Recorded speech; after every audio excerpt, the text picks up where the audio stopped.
in your face. Hi, we live together now. Hi. What are you doing? What are you thinking? How about now? Or now? How about now? That was yesterday. What about now? Where are you going? What are you doing? Who was that called? Yeah, but it turns out I don't sleep well anyway. I've been grinding my teeth. Doesn't it?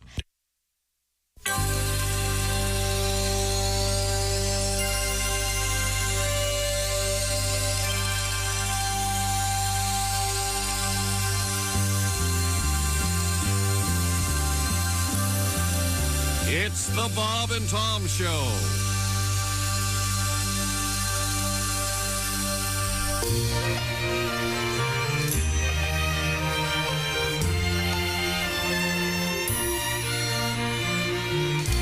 Hi, this is Tom.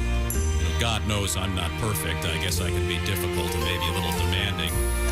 Oh, sure, some might say tyrannical, but I don't get it. I try to be a nice guy, but it seems everybody's pissed at me.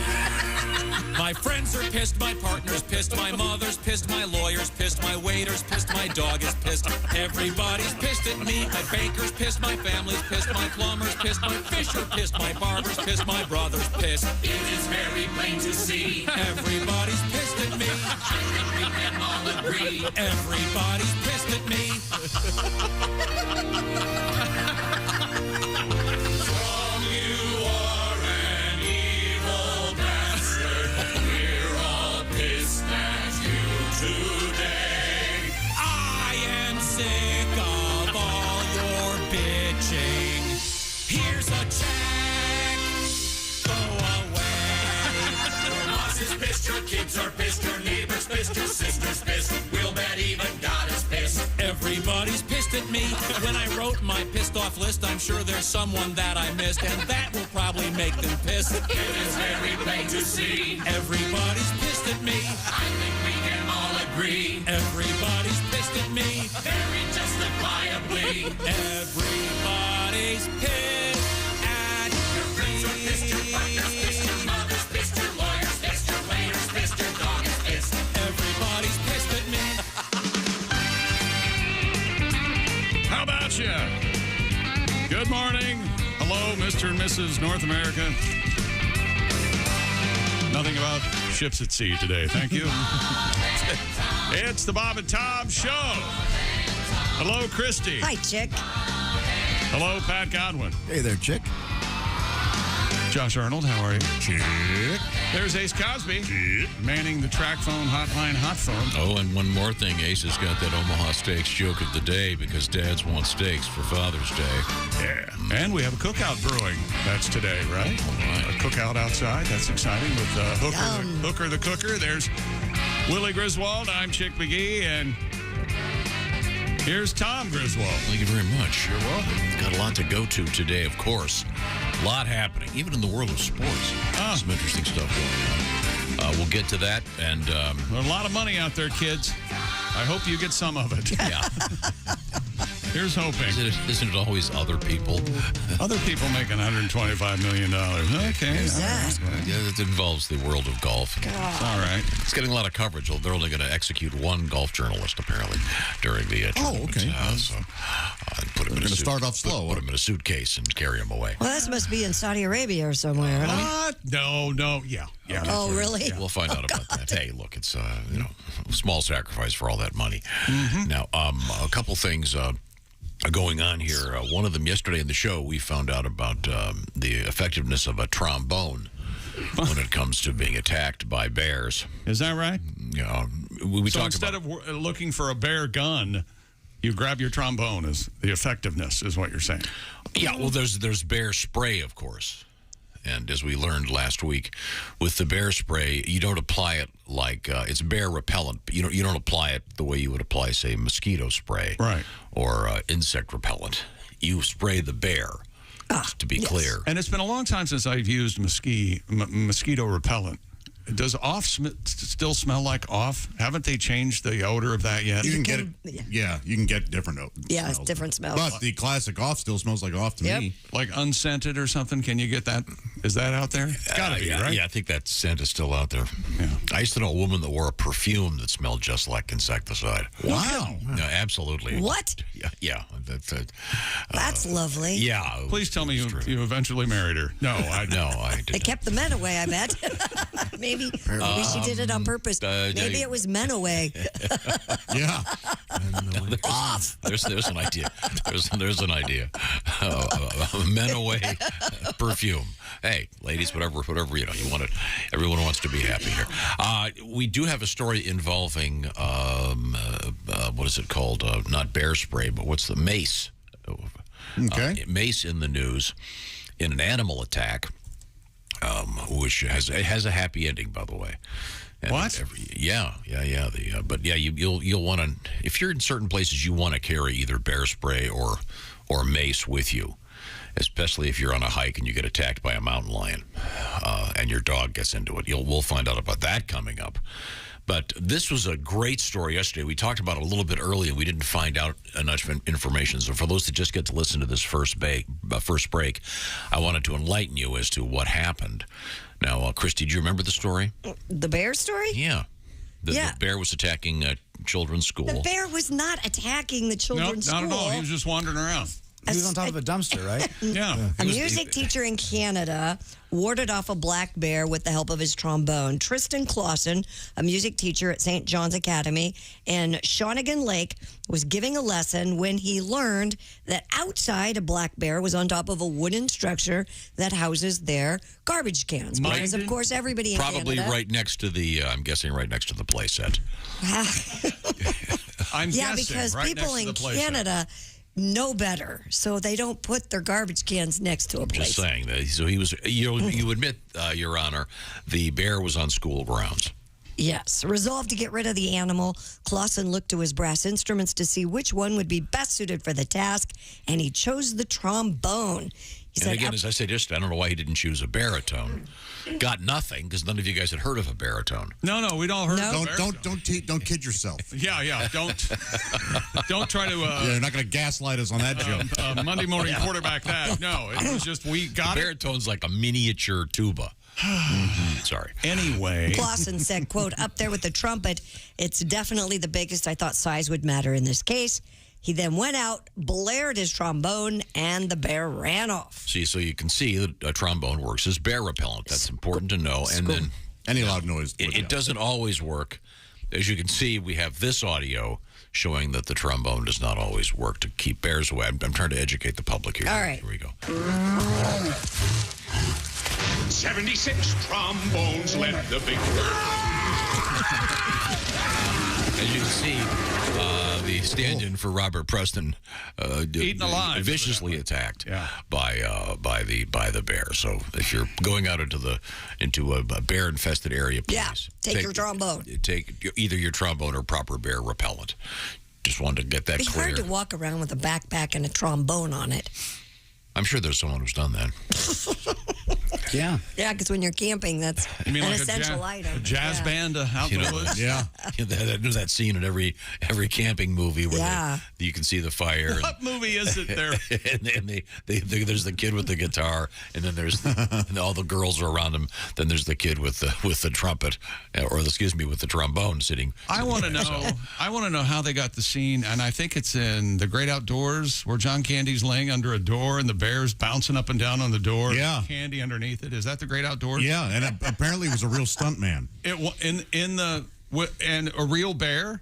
Yes. Really? Yeah, because it looks great. Have you seen this scene? No. There's the door is broken, and the guy's laying under the door, and there's a bear on top of the door bouncing up and down. Oh, on my the door. gosh. Yeah. And the stuntman's underneath the door and the bear. Yeah. It's a hilarious scene. It's really funny, and I saw that in a preview. I never made the jump to go watch the movie, but it looks really There's some funny. laughs in it. Yeah. And now, of course, It's they not great, can, with contemporary technology, obviously we're going to be seeing dinosaurs again this summer. Exactly. Oh, I can't And wait. if you've seen Paddington, they obviously got a real bear and taught it to talk and dress. They have real dinosaurs for Jurassic Park. Didn't you hear? Oh, really? Okay. Yeah. Okay, good. I don't think I'm ruining anything by this, but there is a scene in Top Gun where the jets are out in this forest. So why can't some smart kid on the internet, some smart whippersnapper, cut those like the Jurassic Park and Top Gun together.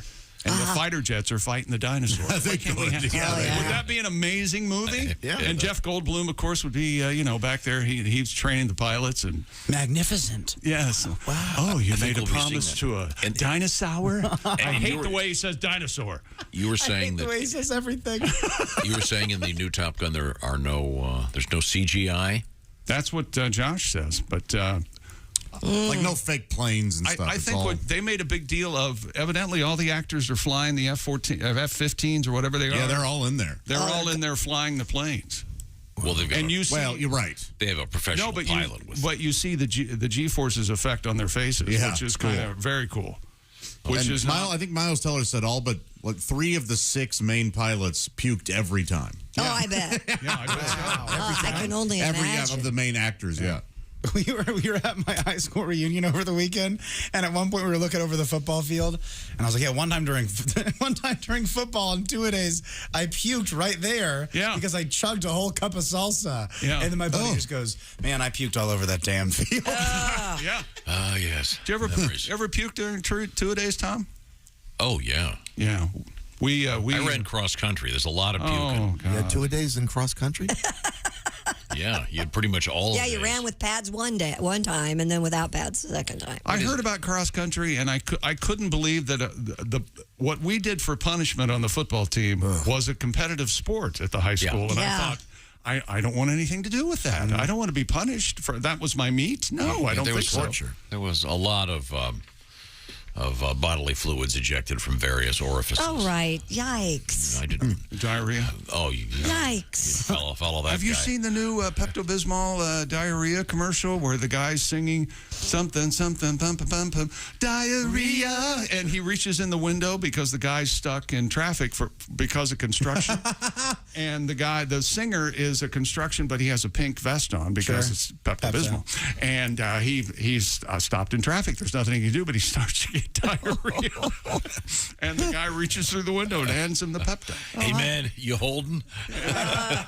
the new drug deal. And the guy sings diarrhea as he As lovely as ever. I bet the guy that sings that guy is getting a great paycheck. That's Hope so. He looks like the guy in the commercial looks very excited to be a part of it. So, Well, yeah, he's getting paid. Yeah. Before we cut here, this is from a longtime trumpet player named Joey. Joey. He said he spent many years playing next to the trombonists, the so-called boner boys. Yeah. And he asked this question: what's the difference between an onion and a trombone? The answer is nobody cries when you cut up a trombone. Apparently we have a little rivalry Man. here. Speaking of cutting things up, Yeah. how about cutting up some great food from HelloFresh? HelloFresh does the meal planning, and then they do the grocery shopping. Then they deliver you the box with fresh ingredients. You put it together to make great meals, breakfast, lunch, dinner, whatever you want. Quick and easy, family-friendly. They've got it all. They've got low carb. They've got low cal. Get all the details at HelloFresh.com. Pre-portioned ingredients so you can make stuff like this, Willie. One of my favorites, the sweet chili pork bowls with bell pepper and candied peanuts. HelloFresh is going to send you 9 ingredients. You put those together in 6 simple steps, and in just over a half hour, you have this delicious, colorful pork bowl from our friends at HelloFresh. So have restaurant quality food at your place and skip the trip to the grocery store. This is great. Maybe 1 or 2 nights a week. You can have fun. HelloFresh.com/BT Show 16. Why the BT Show 16? That's because of the 16 free meals and 3 free gifts you get. Once again, HelloFresh.com/BT Show 16. 16 free meals, 3 free gifts. Get all the details at HelloFresh.com. Don't forget the code HelloFresh.com/BT Show 16. That's BT Show 16 coming up in sports. The Avalanche advance from the Western Finals, complete the sweep. Deshaun Watson, the quarterback for your Cleveland Browns, in more trouble. Phil Mickelson has made it official. And also we'll talk about this song. Do you know what this is, Tom? You know this. Is this? Remember last week it was Kid Charlemagne. Well, this week for me it's Wild Thing. I can't Tone stop Loc. listening. I can't stop listening. Yeah. When we come back, we'll get It turns this. out she's a whore at the end. This is the Bob and Tom Show. Hi, this is Kostaki Economopoulos, and you are listening to Bob and Tom 24/7. And good morning. My name is Mark Allison. That was Kostaki Economopoulos. Hope you caught his call in yesterday. We all thought that Kostaki was going to be talking a little bit about the National Football League. He is our NFL correspondent as he keeps us up to date on what's going on, not just during the season, but also in the offseason. But as it turns out, Kostaki had some personal news to share with us, which he channeled into some really fine comedy. Kostaki is getting divorced again. Kostaki Economopoulos, Kostaki.com if you'd like to check up with him. But he seemed to be doing quite fine, and they had a nice session yesterday, and hopefully Kostaki will continue to heal up from this and get his focus on the NFL, and we wish Kostaki well. Reno Collier as well joined us, and he did not talk of any divorce yesterday, but then again, we didn't really bring it up. Today, the Omaha Steaks cookout with Jess Hooker, Hooker the Cooker, and comedian Caroline Ray is going to be joining us. It's going to be a great morning. Glad you're here with us, and you're tuned in to Bob and Tom 24/7. Hi, everybody. Christy Lee from the Bob and Tom Entertainment News Desk. Def Leppard's Joe Elliott admits they were, quote, naive in a good way when they first started the band, and they just went out there full throttle. That band has collaborated now in a book called Definitely, The Story of Def Leppard. It's described as part memoir, part scrapbook, and will include interviews with the band, archived text with past members, and memorabilia from the band members' personal collections. Definitely, The Story of Def Leppard comes out November 15th, just in time for the holidays. One of the stars of the original cast of the Broadway musical About the Temptations has now been made an official member of the group. Joanna M. Jackson, who portrayed Melvin Franklin in both Ain't Too Proud to Beg and Motown the Musical, will now sing bass for the Temptations when they tour this summer. Otis Williams is the last original member of the group. And for people in the UK, being named the official pudding of the Queen's Platinum Jubilee is no laughing matter. The 31-year-old copyright who beat out 5,000 desserts in a UK-wide competition for the honor is thrilled to have had a part in the celebration, which ended this past weekend. Gemma Melvin's truffle features a 7-layer lemon Swiss roll and amaretti topped with whipped cream and crumbled cookies. Armed with this recipe, many a Jubilee celebrant featured it at their own Jubilee events. And that's your news. I'm Christy Lee. More of the Bob and Tom Show coming up. Things you hear on the Bob and Tom Show. Comedian John Campanera. Vince Scully is funny because he's one of these announcers that loves to read lips. Wait a minute, here comes Tracy out of the dugout. He's in the umpire's face. It appears he wants to take the ump to Fuddruckers after the game. You know what makes me laugh is Skip Carey, Harry's son. He does the Atlanta Brave games. Sure. I listen to this guy when I can't sleep. Chipper Jones takes one on the outside, 3-1 on Chipper Jones. Don't forget all week long, we got the best of the Duke right here on TBS. John Wayne right here on TBS. There's a long fly ball. Looks like that's out of here. I love that. And you know, Harry's going, I can't believe that's my son. You know, Harry would get excited over the dumbest stuff. Hey! Check out the kid in the sombrero.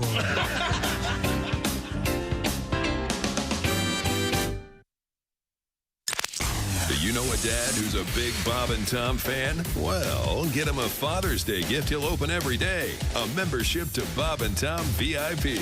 The link to get it is right at the top of our website, bobandtom.com. Bob and Tom, 24/7. Comedy via your computer. Bob and Tom 24/7. This is Bob and Tom, 24/7. Time now for Bob and Tom Super Bowl Trivia. The game of football we are familiar with today has changed somewhat from the original version invented in the mid-19th century. With roots in rugby and soccer, the game used an odd egg-shaped ball made from a pig's bladder. Several Ivy League colleges had teams that competed, and eventually professional clubs were formed. In one of the most violent and famous games in history, The Redskins soundly defeated the Cowboys on the field at Little Bighorn Stadium in Montana. The quarterback, George Costa, was not available for comment after the game. This has been Bob and Tom Super Bowl Trivia. Hi, this is Bobcat Goldthwait, and you're listening to Bob and Tom 24/7. Greg Hahn is our guest. I went out with this one girl. Can I say this? Yeah. Sure. Get a load of this. I'm on a date. I was out with this girl, right? Here's what she says. It's true. She says, oh, I did something she didn't like. She goes, oh, you just lost some points. Whoa, there's points involved. It's a point system that the women have. It's a point system. Men, we don't know what's going on. All we know is it involves points, and all of a sudden, we're down. You know what I mean? I was doing my impression of her mother. She's like, oh, you just lost some points. I'm like, really? How many did I start out with? Don't ask any questions. You're just going to lose more points. Well, transfer my account to your younger sister. Hey, don't say we didn't warn you. There's laughter ahead. You guys want to grab lunch? We can't go anymore. Holy That's cow. a good day's work, everyone. Hi, welcome back to the Bob and Tom Show. Christy Lee at the news desk. Howdy. There's Pat Godwin. Hello. He's in the entertainment center. There's Josh Arnold, who's transfixed and actually just in this past second made me a believer. Yeah. Yeah, play that. Maybe we'll get a chance to talk about it. It's haunting. Josh has Bigfoot recorded. It's amazing. There's Ace Cosby. There's Willie Griswold. Really exciting stuff over here. Oh, my gosh. I'm Chick McGee, and here's Tom. During the break, I thought things were bleeding in from the other building. Turns out that Josh was listening to stuff on his phone. Some newly captured audio of Bigfoot. It's haunting. Exciting. It's absolutely haunting. Yeah. Was this captured in a Hollywood studio? Or? Oh, my gosh, no. This was captured on a 24/7 forest cam. Oh, So, really? Yeah. It was a left recorded recording for hours. in the And woods. located where? Are there pictures? Georgia. Georgia. Bigfoot? No, you just hear the audio, and my gosh, if this doesn't turn you into a believer, as Chick said. Turn me into a believer. I couldn't, I had my headphones on. I didn't hear it. I'm so excited. Well, I'll have to see if we can get this going. Oh, well, I think if we're going to talk Bigfoot, I think we have to talk Greg Warren. And, why don't we certainly didn't mean for this to happen. Just give this a listen. Comedian Greg Warren, former state champion wrestler. You're the son of a wrestling coach. Now, I assume your dad was also your wrestling coach. Is that correct? Yes, he was. Yeah. That had to be a little weird. Yeah, people are always asking me, they're like, hey, that must have been tough. Your dad was a wrestling coach. He must have pushed you really hard, and he did. But you think about it, he pushed me in athletics. That's sort of a normal thing to push your kid in, right? There's people out there who spend their whole lives trying to find Bigfoot. How'd you like to have that guy pushing you?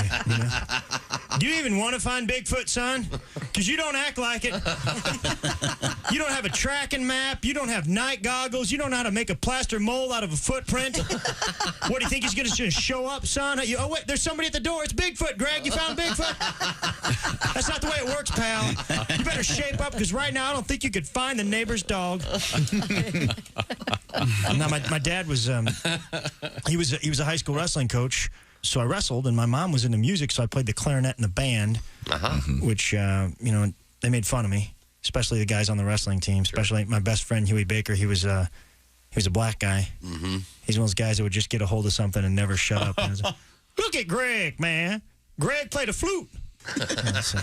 It's a clarinet, Huey. It's a flute, Greg. You a flute man. Look at little flute man, Greg. Flute your flute, Greg. Little flute man, Greg. He'll be on the bus going to a match. He'll be real quiet, and all of a sudden you hear, up, 2, 3, 4. What the hell we fighting for? Flute man.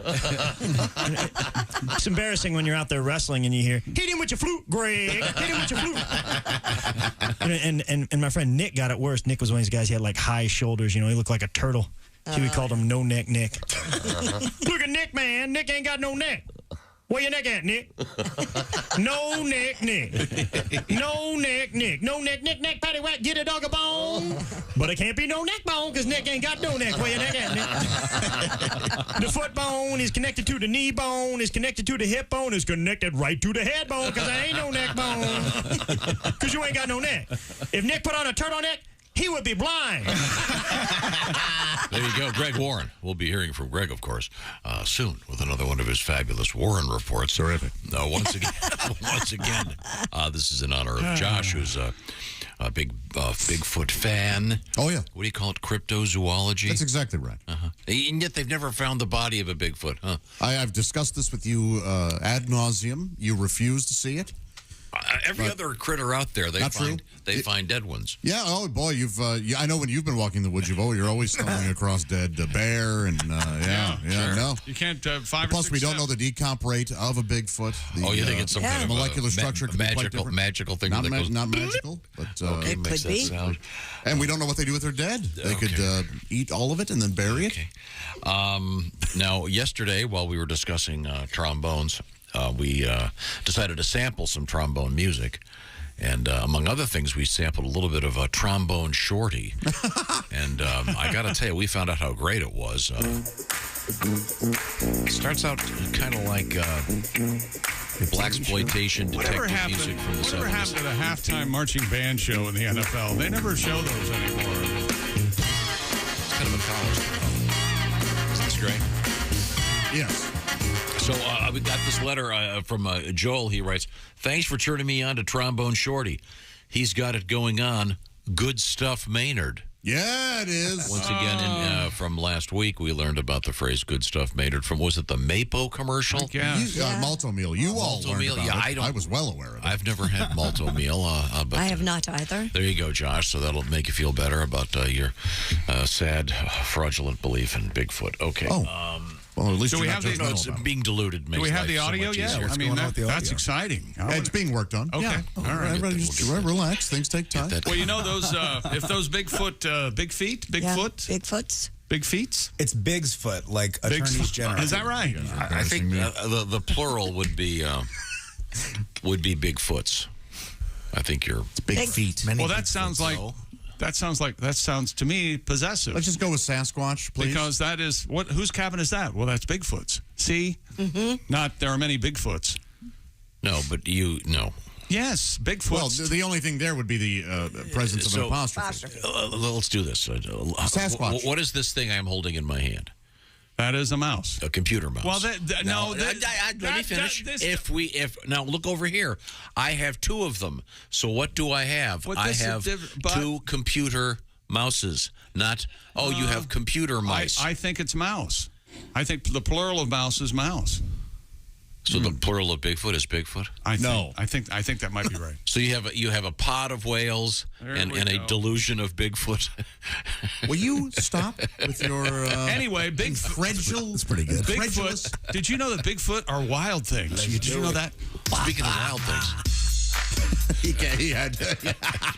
I don't blame him. That's the new car jam, right? Little tone This low. is the new car jam. Last week it was Kid Charlemagne. This week it's tone low.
Marquee. Gosh, I hope. I don't. Yeah, I get my chubby black guys mixed up. Tone is still very much alive. Anyway. Okay. All right. We've had enough. Come on. Tom. You can't stop something like that. It's a movement. Fun jam. Careful, I'll play Bonorama again. And by the way, someone sent us an email about Dick Hyman. Who's that? He was a big band leader, and I think he played the trombone. No, he wasn't. It can't be that perfect, but I think there's the Dick Hyman Orchestra. No.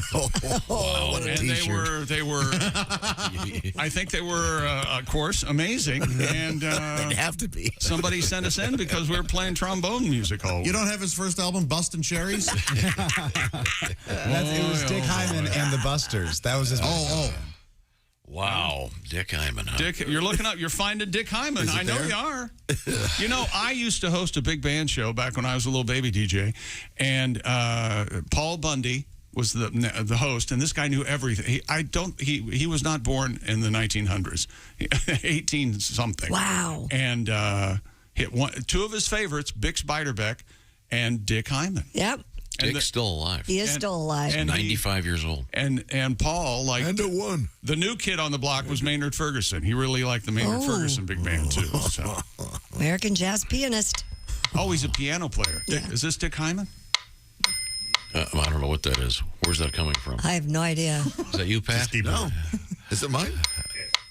Yes, Pat. Sounds like the Start to Wild thing. That's what I thought. I am clueless over here.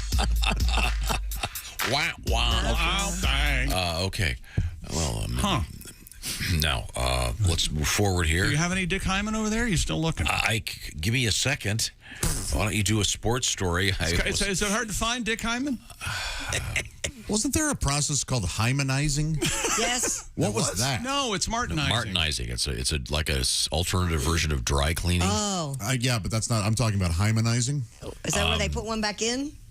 That's right. I don't know. No, I think it's. Yes, you rejuvenate your hymen. That's right. We've had that story. We have had that story. We have had that story. Yeah. Yeah. Can you do some sports while I look for Mr. Hyman? Certainly.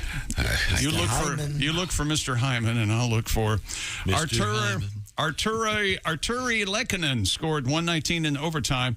Colorado rallies to beat the Edmonton O'Brien Oilers 6-5 last night, completing the 4-game sweep and sending the Avs, not the Lanch, Tom, the Avs, Colorado Avalanche, to the Stanley Cup final for the first time since 2001. Is this Dick Hyman? This is Dick Hyman. It is? This is a classic. The Maple Leaf Rag. So he's not a trombone player, he's a piano player. Right. He was a band leader, I thought. Yeah, he's got to have a band, though, right? Where's the band? Probably a trombone in the band. So far, that's all I've got for Mr. Hyman. Well, that's just a solo piano piece. Well, that's even sadder. Well, had I known that we were going to be Hymanizing the show this morning. What's going on? What was that little bit? What's that? I like this. This is the Minotaur. From Dick Hyman? Yeah, from Dick. This? Oh, he's trying to be sassy. It's 95. That Sounds like the music of the future, my friend. Yeah. Synthesizer, okay. Wait a second. We got, how about the Topless Dancers of Corfu? That sounded like Emerson, Lake, and Hyman. You sure this is the same guy? Yeah, Dick Hyman. Yeah. Can't be. There can only be one Dick Hyman. This is the Topless Dancers of Corfu. Oh.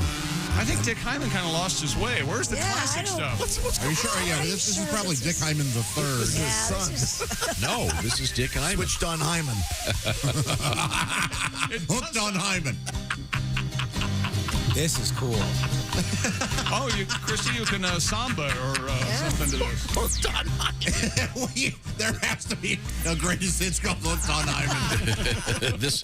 I think this is his switched on Bach late 60s synth era. Bizarre. It sounds like the score to a video game that no one's ever played. Wow. Okay, how about here's an album called This is Dick Hyman. Wow. This has to be good. Okay. There's got to be a hit on that. Another Topless Dancer song. This guy's got a thing he's a pervert. Here we go. This is called Topless Dancer. What again with this? Come on. Yeah, it's all synth. It can't be. It's utterly unlistenable. That is a totally different guy. Who puts that on in the morning? The producer should be ashamed because he said, Dick, we're not going to get any better than that. Or he went, look, Dick, we're not going to get any better than that. Stop. Could be. Okay, let me. What is? Oh, here we got Dick Hyman. This has got to be him.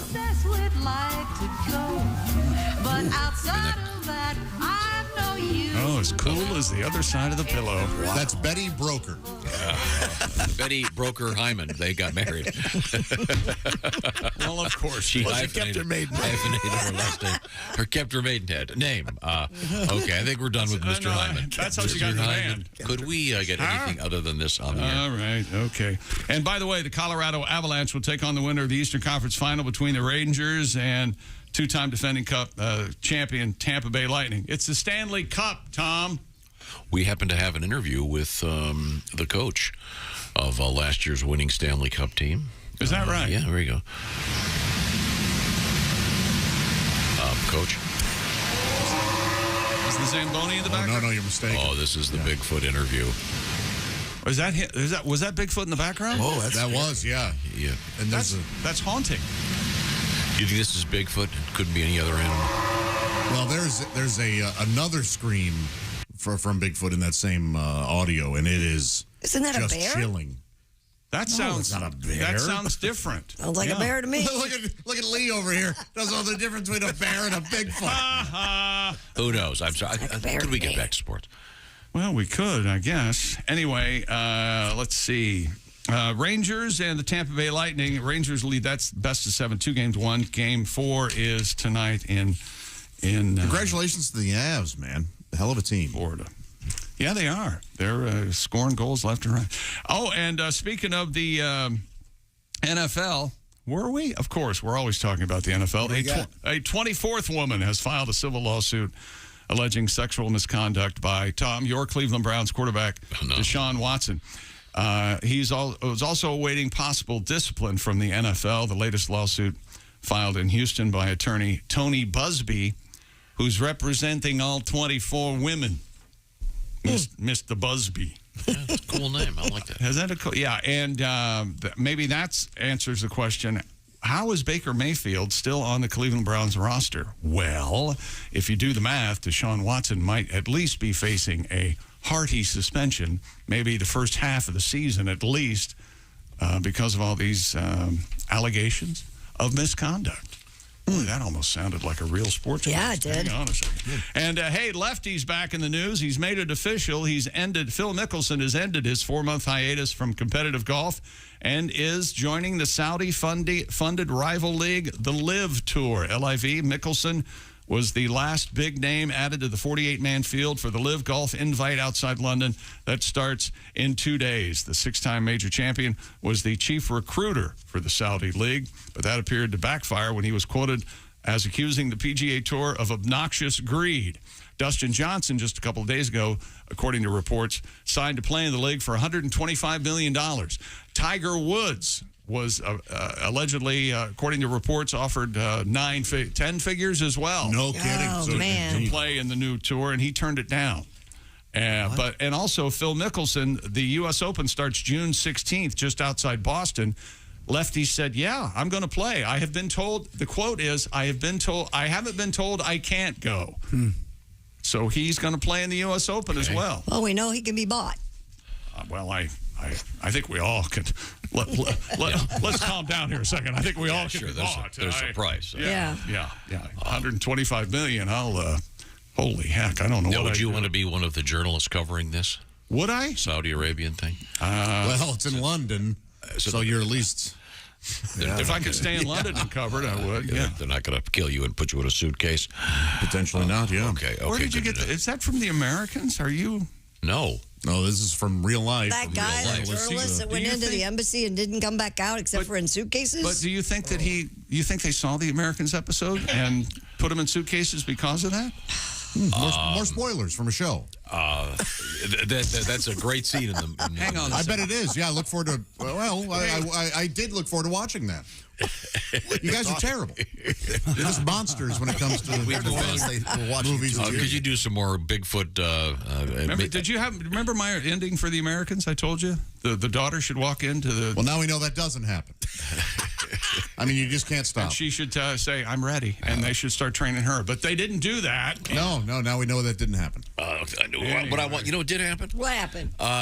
We have rediscovered the beauty of wearing earbuds. I wish I had them on right now so I wouldn't have to listen to Josh talking about Bigfoot. What do you think of that? The Raycons are the ultimate. More trombone then, huh? The ultimate earbuds. Tell me more, Chick McGee. You know what sounds good in the Raycons? Let's do it. Oh, yeah. Put a pair of Raycons on and listen to tone low. Can you imagine? Oh.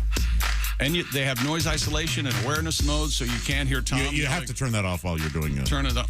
Is that right? Your mic's off, Dad. Listen while you travel or during a grueling workout. Optimize gel tips for the perfect ear-in fit with your Raycons. These earbuds are comfortable enough for all-day wear, and when you work out, they will not budge. Raycon also, you get 8 hours of playtime, 32 hours of battery life, and you get all this for half the price of other premium audio brands. Raycon's everyday earbuds have over 49,000 five-star reviews. If you'd like to see for yourself what this is all about, go to buyraycon.com/Tom. That's right. Buyraycon.com/Tom. Get 15% off your Raycon order. I searched the world over for over a decade to find the perfect earbuds, and I landed on Raycons. That's buyraycon.com/Tom. 15% off your Raycons. One more time, buyraycon.com/Tom. Coming up in sports, we've got a guy named David Rush with a world record. We've got some golf news involving some holes in one. And more spoilers. Some Mr. Obvious science for you involving social media. Oh. Taking a break may be good for you. Who knew? This is the Bob and Tom Show. Want to share something? Send us an email. BobandTom@bobandtom.com. This is the Bob and Tom Show.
We got some extra from the Bob and Tom Show. With us in the studio, comedian John Garrett. You have a straight job? I mean, like a normal day-to-day thing? Yeah, I actually do. I'm actually a CPA, believe it or not. Yeah, and that spells party. Yeah, it does. Most people think CPAs are hysterical. Yeah. No, of course not. We're dorks, big dorks. But and honestly, on behalf of all accountants out there, I'd like to say that we don't all do taxes. Some of us prefer to embezzle. It's much more lucrative. I read recently Willie Nelson wrote a song called Whatever Happened to Peace on Earth as his little protest to the war in Iraq. And my immediate thought was, why does he care? It's not like it's his tax dollar being put to use. I mean, I think the U.S. government should write a song called Whatever Happened to Willie's 1040. Yeah, there's a tax joke for the accountants.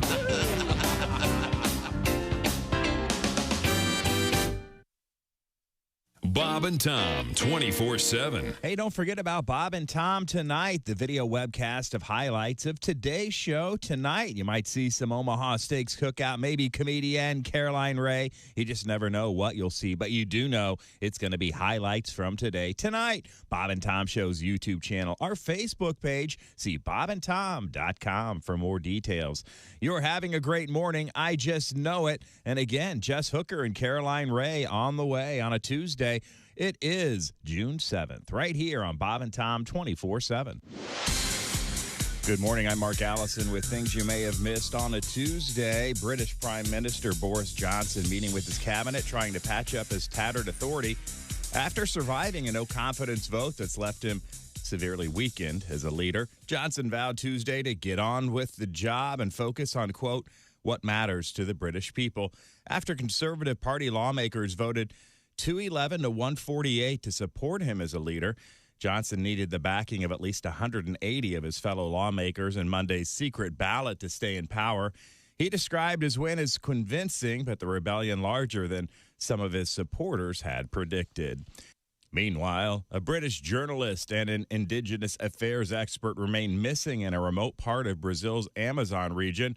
As authorities say they're expanding their search efforts, the area has been marked by violent conflicts between fishermen, poachers, and government agents. Dom Phillips has been a regular contributor to the British newspaper The Guardian. They were last seen 7 a.m. Sunday and were bound for a city an hour away, but did not show up. And that's a look at things you may have missed. More of the Bob and Tom Show coming up. Don't know what to give a certain dad for Father's Day? Well, how about a gift he'll open every day? A membership to Bob and Tom VIP. The link to get it is right at the top of our website, bobandtom.com.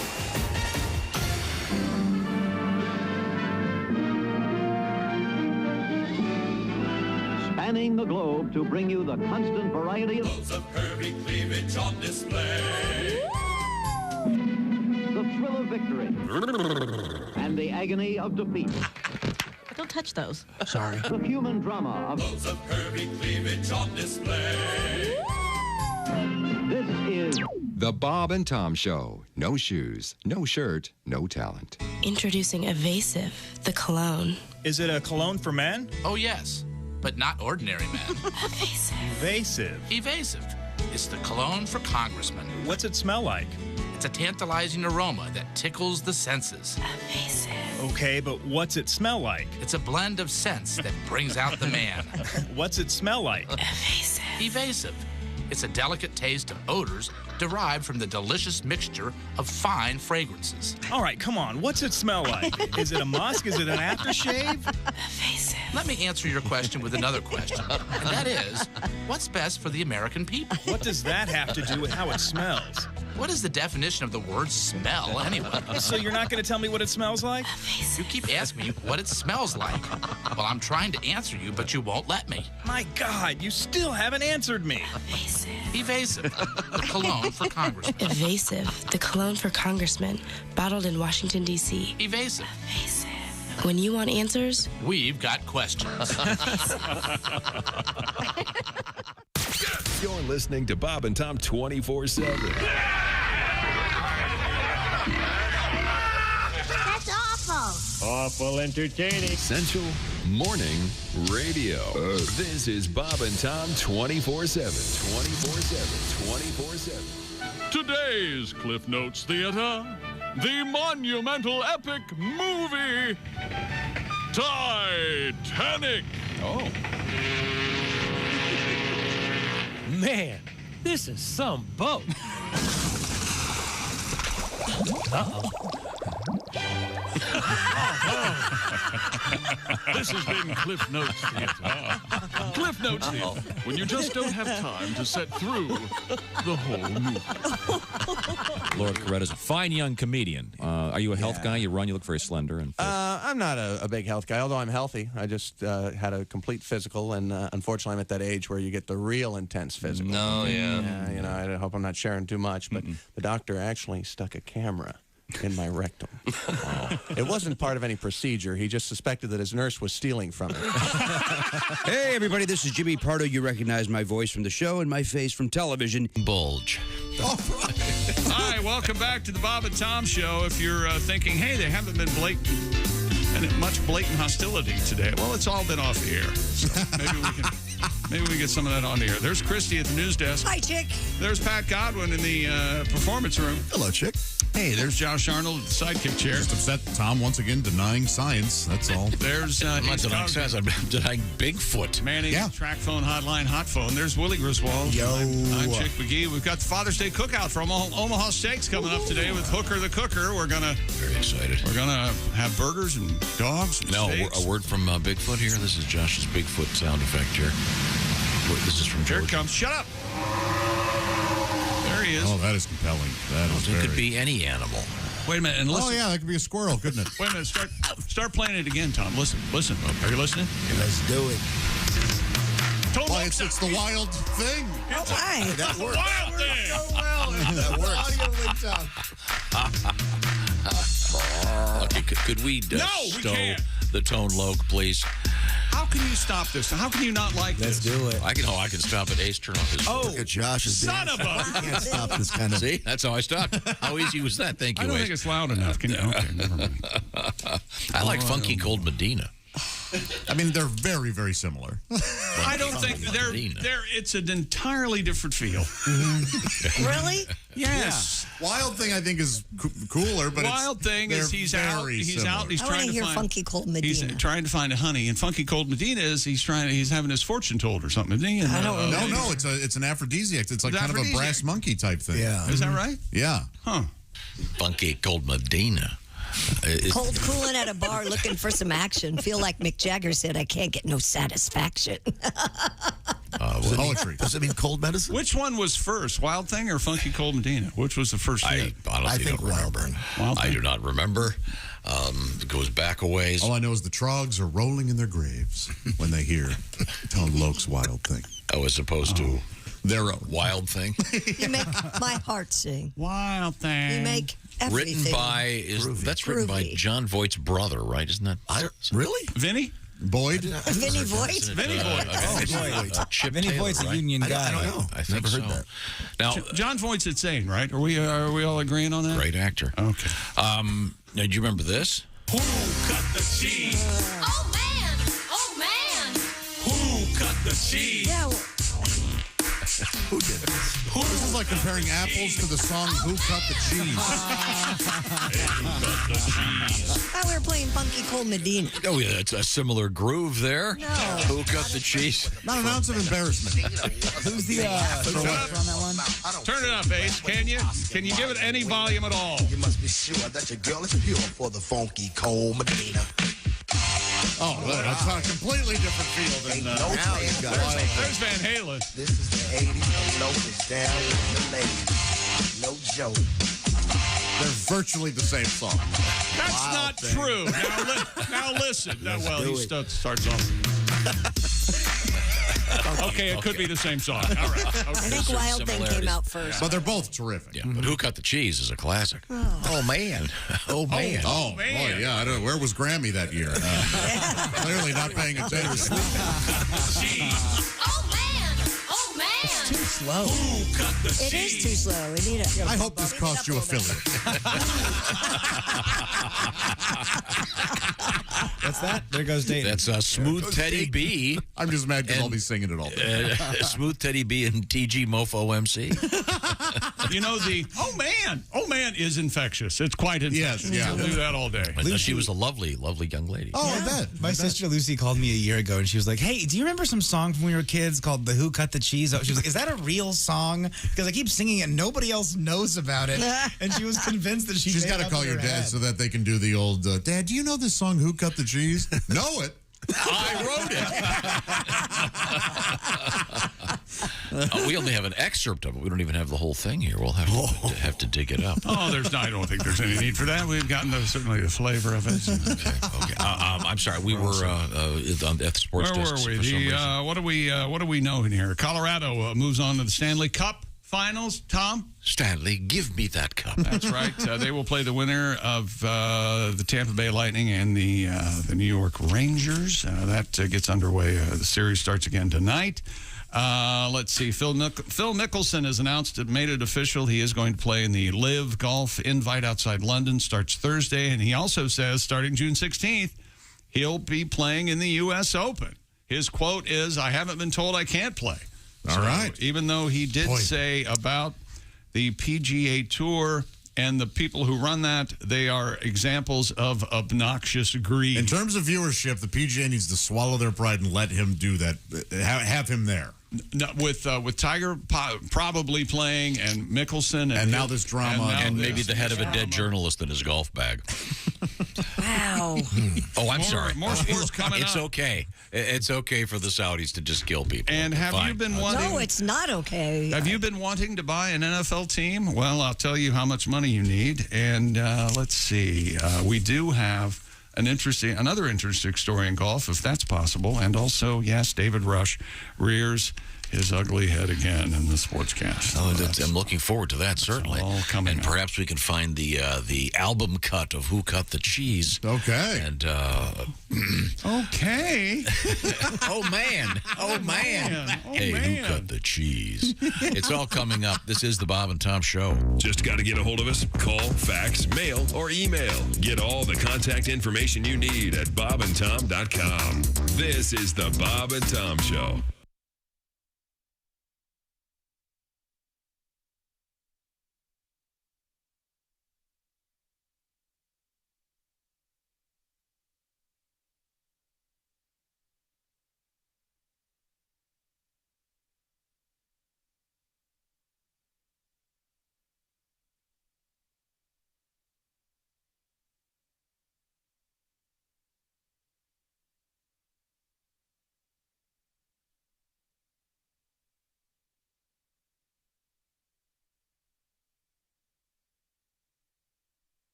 Things you hear on the Bob and Tom Show. Comedian Jeff Rothpan here in the studio with us. When I was a kid, all these other kids got to go to the Barnum and Bailey Circus, and I remember begging my dad, please, I want to go. All the other kids are going. He said, no, we just can't afford it. Tickets are expensive. He ended up taking us to this Bob Circus. It was actually called, no, this is true. Bob Circus. Yeah, and it was in a mall parking lot. And what a difference. I remember the guy yelling, and now huge midgets. What the hell is that? Oh, yeah, there was just one after another. The bearded man. I think they actually had the talking mute. Hi! Man, what the hell is this? How does he do it? He's amazing. He's a mute, yet he speaks.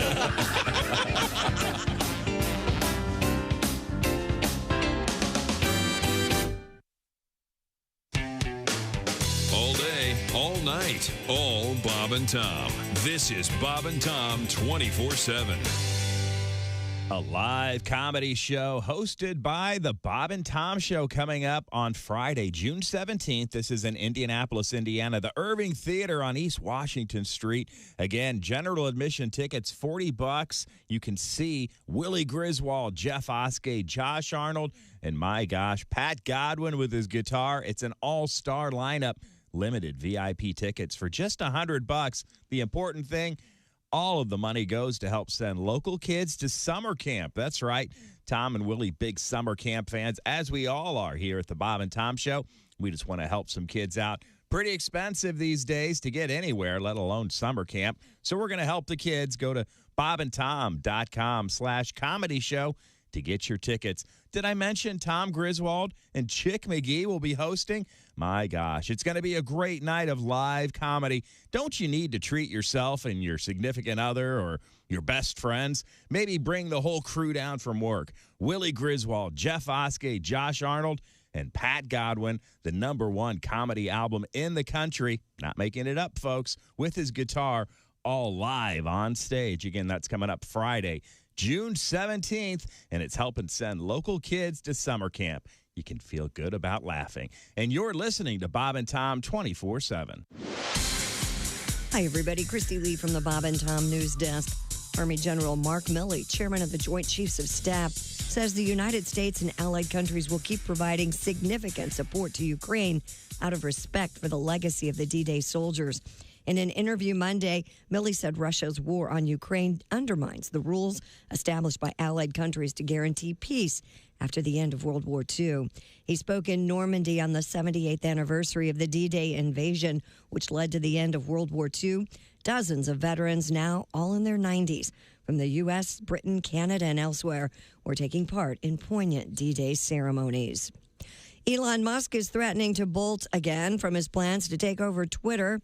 The Tesla SpaceX CEO has filed a letter of complaint to the social media company, saying Twitter has refused to provide information about spam, bot, and fake accounts. The letter, also disclosed in a filing with the U.S. Securities and Exchange Commission, claims Musk has been asking for this information since May 9th. Twitter estimates that fewer than 5% of its accounts are spam. Musk, without proof, claims that number is as high as 20%. And look out, Apple users, it's iOS 16. Yes, it's the latest operating system, and it was debuted at the annual developers conference yesterday. Apple spent time talking up the new features in the software packages that run iPhone, iPad, Apple Watch, and Mac computers. One big change you'll see is how the items on your home screen are displayed.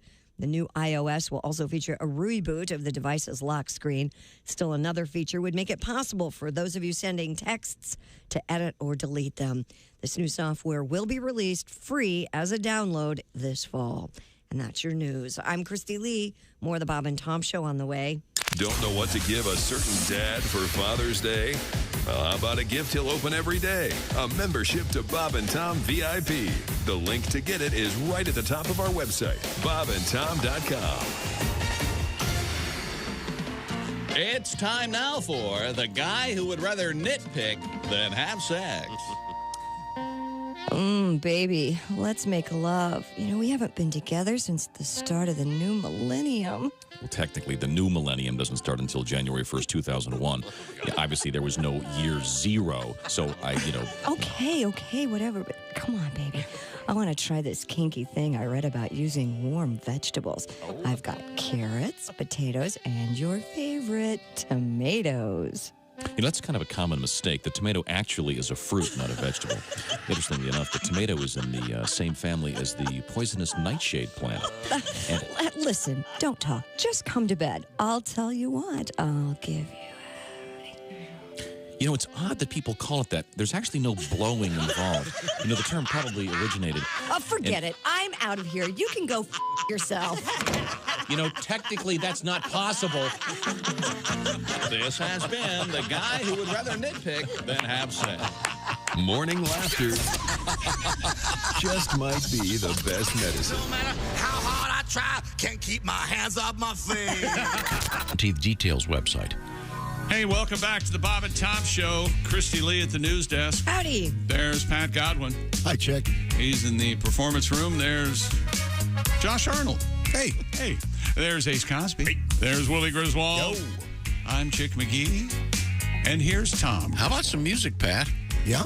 Yesterday on the show, we had a kind of a surprising event. Yeah? We got a phone call from Kostaki Economopoulos. Found out that he's turn that down. He's getting a divorce. Yeah. To be, very surprising. He's okay. Yeah, the good news is he has sole custody of the Atlanta Falcons, and which I enjoyed very much. But Pat, I understand you have a kind of is it a breakup song you were telling me about? Yeah, I've been through a breakup a time or two. We all have in this room anyway.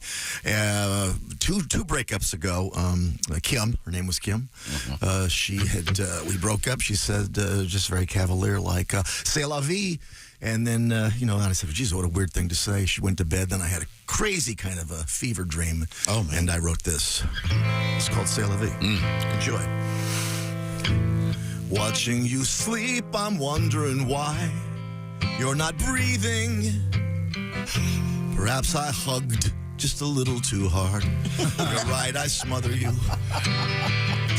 Your beautiful legs fit perfectly in the disposal. I buried your torso in the yard. But I keep your heart in my briefcase. So there's always a part of you with me. You wanted to break up. Well, now you broke up into tiny pieces. You wanted to split up, c'est la vie. But what do I do with your head? It just won't fit under the bed. I'll put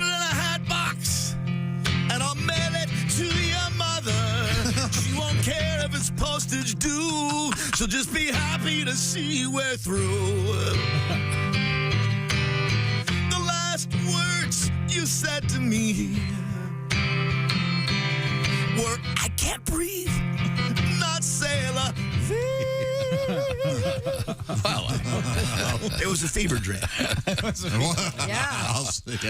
Okay, that's just when met with comedic purposes only. Of course, with that presentation. Okay, boy, I've never been happier to say back to sports. Divorce is an ugly thing. By the way, Pat's new album is doing great, and it's called Captured Live, and I highly recommended. Pat's going to be part of a very special comedy show. Details are posted at the Bob and Tom website. And Mr. McGee. By the way, on and off the air, Tom and Josh have been going at it about if Bigfoot exists or doesn't he. Well, someone's emailed us this from east of Cincinnati. This is evidently posted at East Fork State Park. I don't know if you can see the general tone of this. There's a picture of Bigfoot walking at the bottom, kind of a silhouette. Yeah. And the warning reads, East Fork State Park visitors are warned that recent Sasquatch sightings have been reported to the Ohio DNR in and around the area of Afton and East Fork Wilderness area. Oh, sure. Campers and hikers are advised to keep a close lookout and report sightings of Sasquatch to the nearest ranger station. Yeah, you definitely And then it gives the ohiodnr.gov website for more information. Does it tell what kind of a pickup truck Bigfoot drives? Why would he be in a truck? What do you mean big? Because it's some hairy guy in a suit, okay?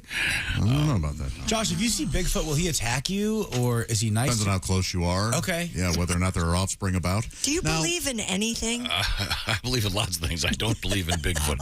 All of the great Americans out there that hunt, maybe just once one of them would, I don't know. They do. And every time they report it, you poo-poo it. Yep. Well, why don't they shoot one?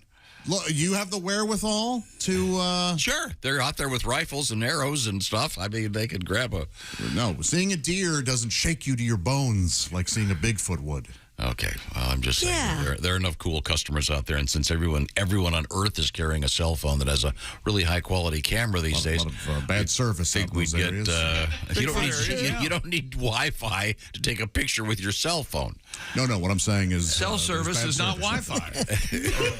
You know what I'm trying to say? Your camera is a self-contained. Your phone is a self. What am I doing? And the other Wouldn't you be scared to death, and you would have enough wherewithal if you saw Bigfoot to grab your phone, say, hey, wait, could I get a photo? I just took a photograph of a deer at the end of my driveway over the weekend.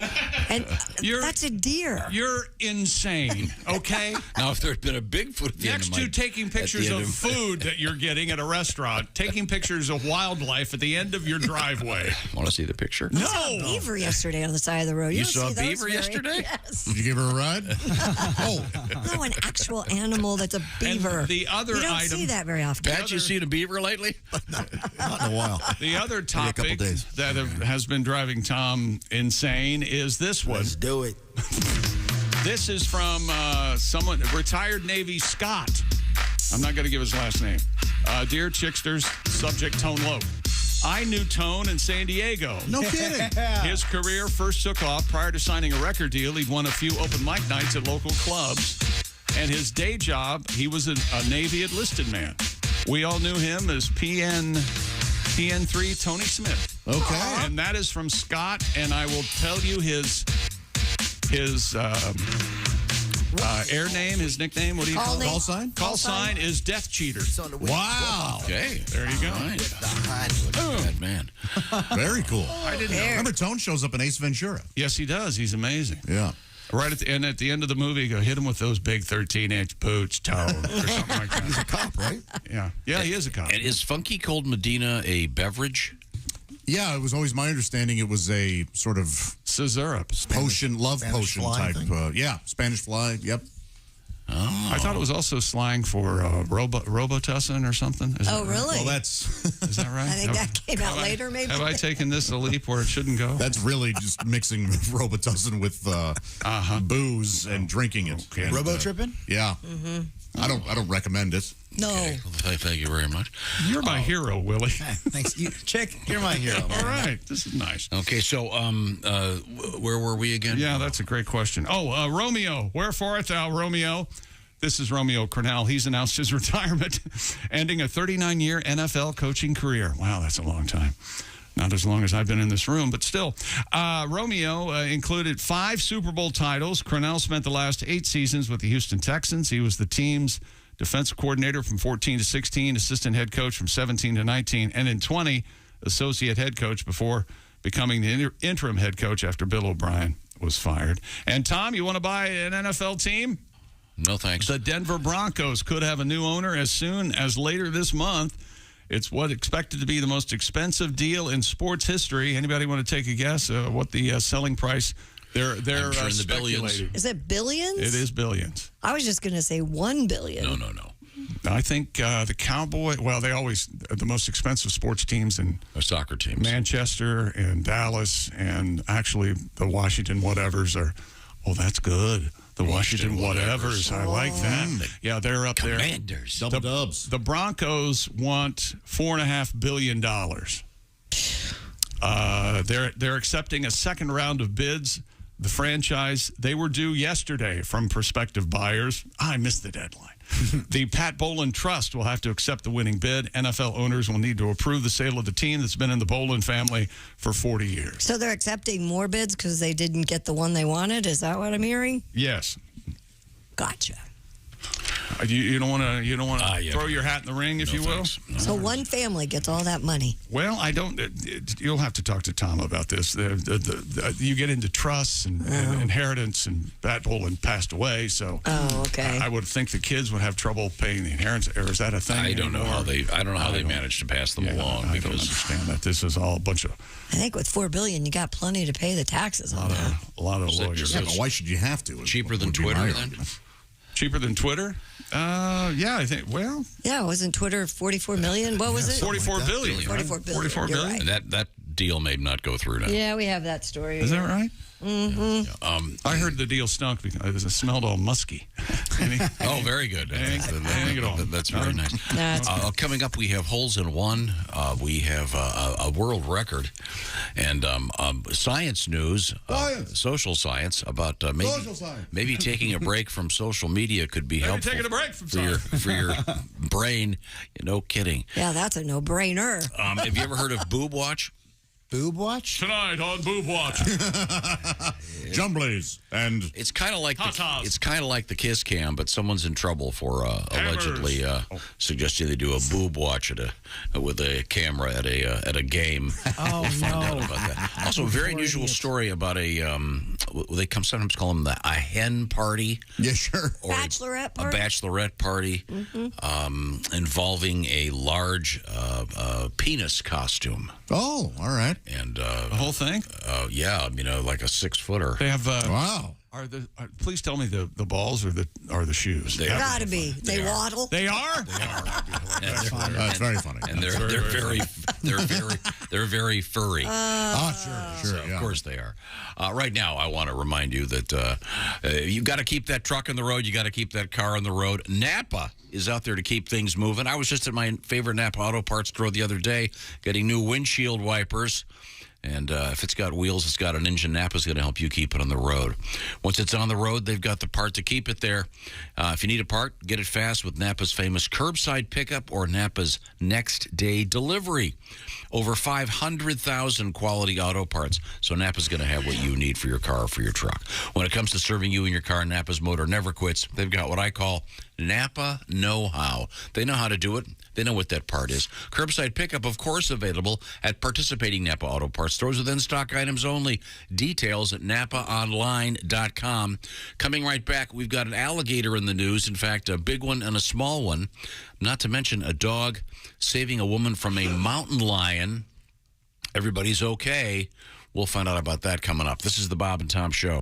Hi, this is Augie Smith. You're listening to Bob and Tom 24/7. Hey, don't forget about our Bob and Tom Show podcast. They are just sitting there waiting for you. Oh, sure. They're new and fresh. Fresh as the day is new. The Bits and Pieces podcast. Josh Arnold was a recent guest. It's a dive into the Bob and Tom archives and discussion of some of their favorite bits and pieces from the show. Josh, a fan long before he became a sidekick, and he talked about some of his favorite bits from the earlier Bob and Tom shows, and it's a great listen, the Bits and Pieces podcast. It's right there for you waiting at bobandtom.com/podcast. Also, another excellent opportunity to get some extra programming and laughs with Jess Hooker and Jessica Alsman, who are part of the cast, the co-hosts, if you will, of that Bits and Pieces podcast. And Jess Hooker joining us this morning on the porch, the Omaha Steaks cookout. Oh, they might have fired up the grill. Can you smell the steaks cooking? Oh, can't wait. And you're listening to Bob and Tom 24/7. I'm Chick McGee with your Bob and Tom Sports Update. Arturo Lenkinen scored 119 in overtime, and the Colorado Avalanche rallied to beat the Oilers 6-5 in Edmonton last night, completing a 4-game sweep and sending the Avalanche to the Stanley Cup final for the first time since 2001. In the NFL, a 24th woman has filed a civil lawsuit alleging sexual misconduct by Cleveland Browns quarterback Deshaun Watson, who's also awaiting possible discipline from the NFL. The latest lawsuit was filed in Houston by attorney Tony Busby, who is representing all 24 women. Major League Baseball yesterday in the American League, Texas at Cleveland, that one postponed. Toronto blanks Kansas City 8-0, also winning Seattle and Boston. And in the National League, Reds beat Arizona and the Mets over San Diego. I'm Chick McGee, and that's your Bob and Tom Sports Update. Things you hear on the Bob and Tom Show. Comedian Jim Gaffigan joins us in the studio, a family man, a clean liver. Now, when you're on stage, Jim, you don't do a blue kind of show, do you? I'm very clean and kind of, I talk about cake for like an hour because, cake's an important topic. Cake, tell me about cake. Well, there's a lot of different. Cake's a powerful food. Cake can actually bring people together. It's Bill's birthday. Yeah, I hate that guy. There's cake in the conference room. Well, I should say hello. Who am I to pass judgment on him? It's his big day. There's so many types of cake. There's rum cake, which makes sense because we've all been eating cake and thought, this needs booze. Shot of liquor. I don't have time to eat and drink. There's fruit cake. That's a bit of a disappointment. Oh, yeah. You'd think that would be better. Fruit, good. Right. Cake, great. Right. Fruit cake, nasty crap. Yeah, it's amazing. Yeah. Have you tried fruit cake? I don't even think that's fruit in there. You're like, when is that, a Skittle?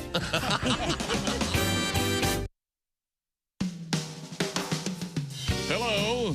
You're listening to Bob and Tom 24/7. This has been Chick McGee speaking. Jim Gaffigan joins us in the studio. Jim is a veteran comedian and actor, famous for a couple of oddball appearances on Sex and the City. But I am an actor and a comedian. But I'll tell you guys, I wish I was a film director just in everyday life. So when someone was telling me a boring story, I could just go, and cut.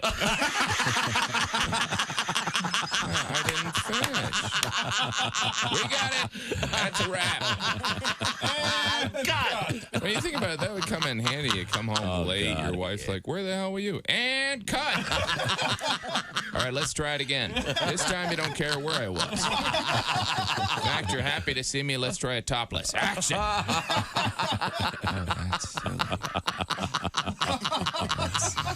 Another actor who wants to direct. We'll be using that one. Essential Morning Radio.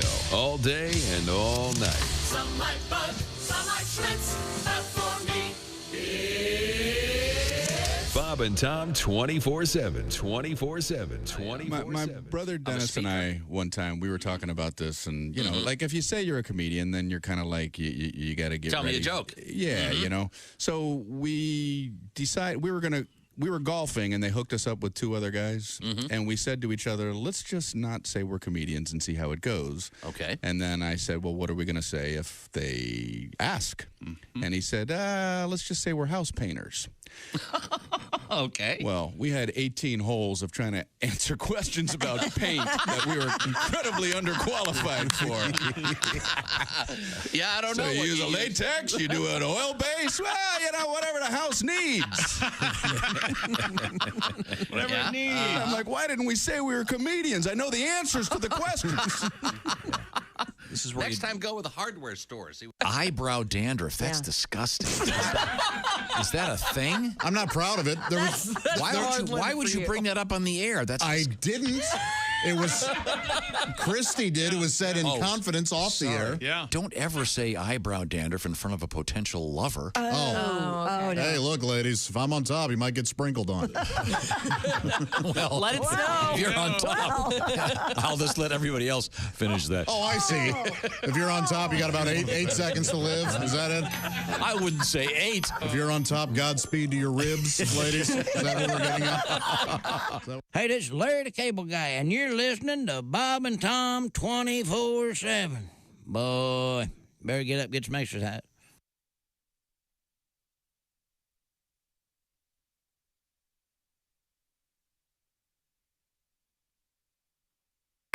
Hey, welcome back to the Bob and Tom Show. Christy Lee at the news desk. Hey, Chick. Hey, there's Pat Godwin in the performance room. Hey, Chick. Very, very dark song seconds ago. There's Josh Arnold at the sidekick chair. Chicky. There's Ace Cosby. Howdy. Manning the track phone hotline hot phone. There's Willie Griswold. Hey, man. I'm Chick McGee. Hooker the Cooker coming up later this morning with a Father's Day cookout from Omaha Steaks. We're all very excited. We're waiting for a steak and a hot dog. 2 bits. And here's Tom. Coming up, we're going to talk with comedian Caroline Ray. All right. She's part of a special event at the Antioch Shrine Laugh Fest coming up in Dayton, Ohio, coming up this Saturday with Craig Shoemaker, formerly the Love Master. And Caroline should be a great show. We'll talk with Caroline, see what's going on with her. In the meantime, what's going on with Chick McGee across the way? Dear idiots. Yeah. Hello. Us. My dad and I were cleaning out the pool Sunday. Oh, nice. And he brought up how he bought his parachute and skydiving suit and got a tour of the place that makes all that stuff. Yeah. In DeLand, Florida. Oh, I see. DeLand, Florida. After his story, I asked him if he knew, hey, Pop, do you know why they call it DeLand, Florida? And I waited, of course, and I said, because it's close to the sea. He did not laugh at all or think it was even remotely funny. Jump out of an airplane, sir. Thanks, Tom, for hearing you constantly bringing up that joke just for it to bomb in front of my dad. Ace will tell you it was probably the delivery. And this gentleman's call sign is the turd. Oh. I wonder what happened there. Oh, and speaking of call signs, look what we've got, I think. Oh, yeah, that's the bog. You love that. I love it. I mean, it's very satisfying. Anything, well, there's no way we're going to make it out alive unless we have Maverick. You know, from the movie? Well, nothing can go wrong now. Here's Tom. Oh, jeez. Yeah. Maverick, thank you very much. I don't know, but that tone, it's cool, man. Oh. Where'd you get that? That's from the Top Gun soundtrack. That's Josh Harold Faltermeyer. Yeah. Well, that sounds great. Yeah. I still haven't seen it. Half the room has seen it, apparently. Yeah, there's dinosaurs. They all shoot them down at the end. That was a weird twist. Yeah. Nobody saw that coming. Well, it's a cross promotion for Jurassic. Jeff Goldblum was general. I thought it was really weird when Maverick hit Aladdin. With the, that was odd. Post-credit scene with Iron Man was wild. Good. What else is going on? Oh, is it still me? I think so. 2 golfers each hit a hole-in-one with the same ball. What? Really? The Star Tribune reports that 13-year-old Preston Miller landed his first career ace on the 4th hole at a Minneapolis golf club. I'm sorry, did you say 13? 13-year-old Preston Miller. He plays for St. Louis Park High School's varsity golf team. Man. He lost the ball 3 holes later. Later in the day, club member Ricardo Fernandez searched for his ball on hole 12 when he when he happened upon a Titleist. None of this. He happened upon a Titleist Pro V1 ball with an SLP logo, along with his ball. Since no one was playing the hole at the time, Fernandez picked it up and played it later down the course after losing his ball again on hole 16. Following this? Yep, I'm following it. Okay, so the kid makes hole-in-one, loses the ball later. Right. This guy's golfing, finds the ball. Loses his ball later. Right, so he starts using this ball. It happens all the time. You throw it in the cart, then you go, oh, I got that ball. So, and this guy using the found ball from the previous day's hole-in-one, he made the 4th hole-in-one in his career. Wow. Same ball, 2 different holes-in-one. Pretty cool. That is cool. After finding the St. Louis Park High School team at the club, Fernandez learned that Miller had also had a hole-in-one with the same ball. Unbelievable. The two golfers took a photo together holding the lucky ball before Fernandez told Miller to mount it as a trophy, adding, hopefully it gives you a lifetime of luck. Yeah. Oh, that's a sweet story. So who keeps the ball? The 13-year-old. high school kid. Okay. Yeah. He just explained. I just said that. I forgot it was who because it took so long. Oh, okay. Yes, you're right. Could have played 18. Well, that's because now wait a second. It was a rather wordy story. Could have edited the thing. Could have edited it down, of course. Could have curated it for a couple paragraphs. So by the time the other guy gets back to the clubhouse, this kid's already bought root beers for the whole team. They're all high on root beer. Time out. Are you a root beer guy? That was root beer. Instead of root and I'm beer? a fan of people who say root beer. I don't mind it. Not. Root beer? Yeah, I like it. A root beer flit? It's root beer. I think it's hoity-toity. I don't like root beer flit. A root beer? No. You never So go to the diner? it would be a root beer flit. You never have one of those? Sorry I brought it up. I don't know about that. So I'm sorry. So what happened to the lucky ball again? Root beer float. The kid who made the hole-in-one first, the guy gave it to him. You gave it back And to him. said And he to said- mount it as a trophy. Did Yeah. you hear him? Mount this. And he said, I hope it brings you a lifetime I know of where you luck. can get it mounted. Where's that, Tom? Lance Armstrong had his lucky ball mounted. Oh, did he really? Yeah. Wow. I don't even Nice. get the connection. He has one ball. He has one ball removed. You know how Remember, funny... Christy, you can't you start saying remember things how like, I don't get it. And then we have to dwell. testicular cancer is? Yeah. That's a riot. Yeah. Well, Save your Party balls. time. Hey, look, it couldn't have happened to a better guy. People actually save their balls when they have them removed? No, again, you don't want to think too hard on this. You got to let these jokes go by. My first golden retriever, Elvis. Yes. I had his testicles preserved. Did you? Yes. In a jar? On the mantle? They were on the mantle, and Oh, look, Scotch eggs. these are delicious. That lasted until you weren't single anymore, right? Yeah, that may be true. Why don't you? Hey, look, there's a bucket of shut up. Could you pass it over? No, yeah, you can. I don't know what Lance did with his. I imagine they probably had to do some fancy scientific test on him. That Sheryl Crow stepped on it. I thought they used it to make those Livestrong bracelets. Those weren't made out of that thing? Boy, those were everywhere, weren't they? Oh, he's been cheating this whole time? Oh, all right. Yeah. Guess we can throw all these away. Yeah. Throw it all See away. little kids wearing them in third world countries.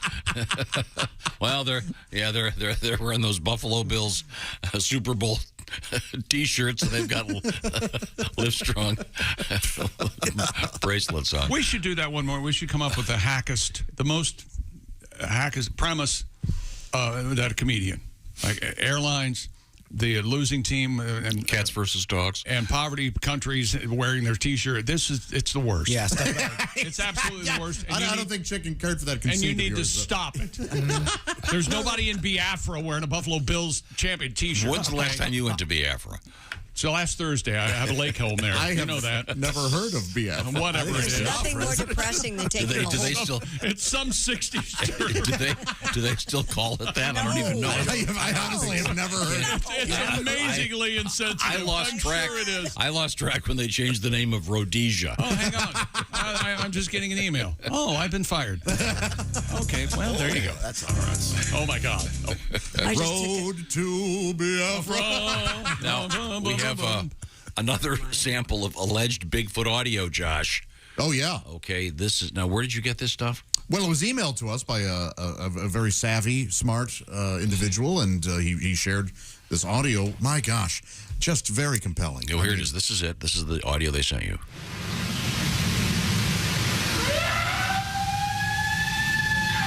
I mean, what could that be? It could be a frat party. You're telling me that could be a man? Yeah. Or it could be a woman, too. Listen carefully.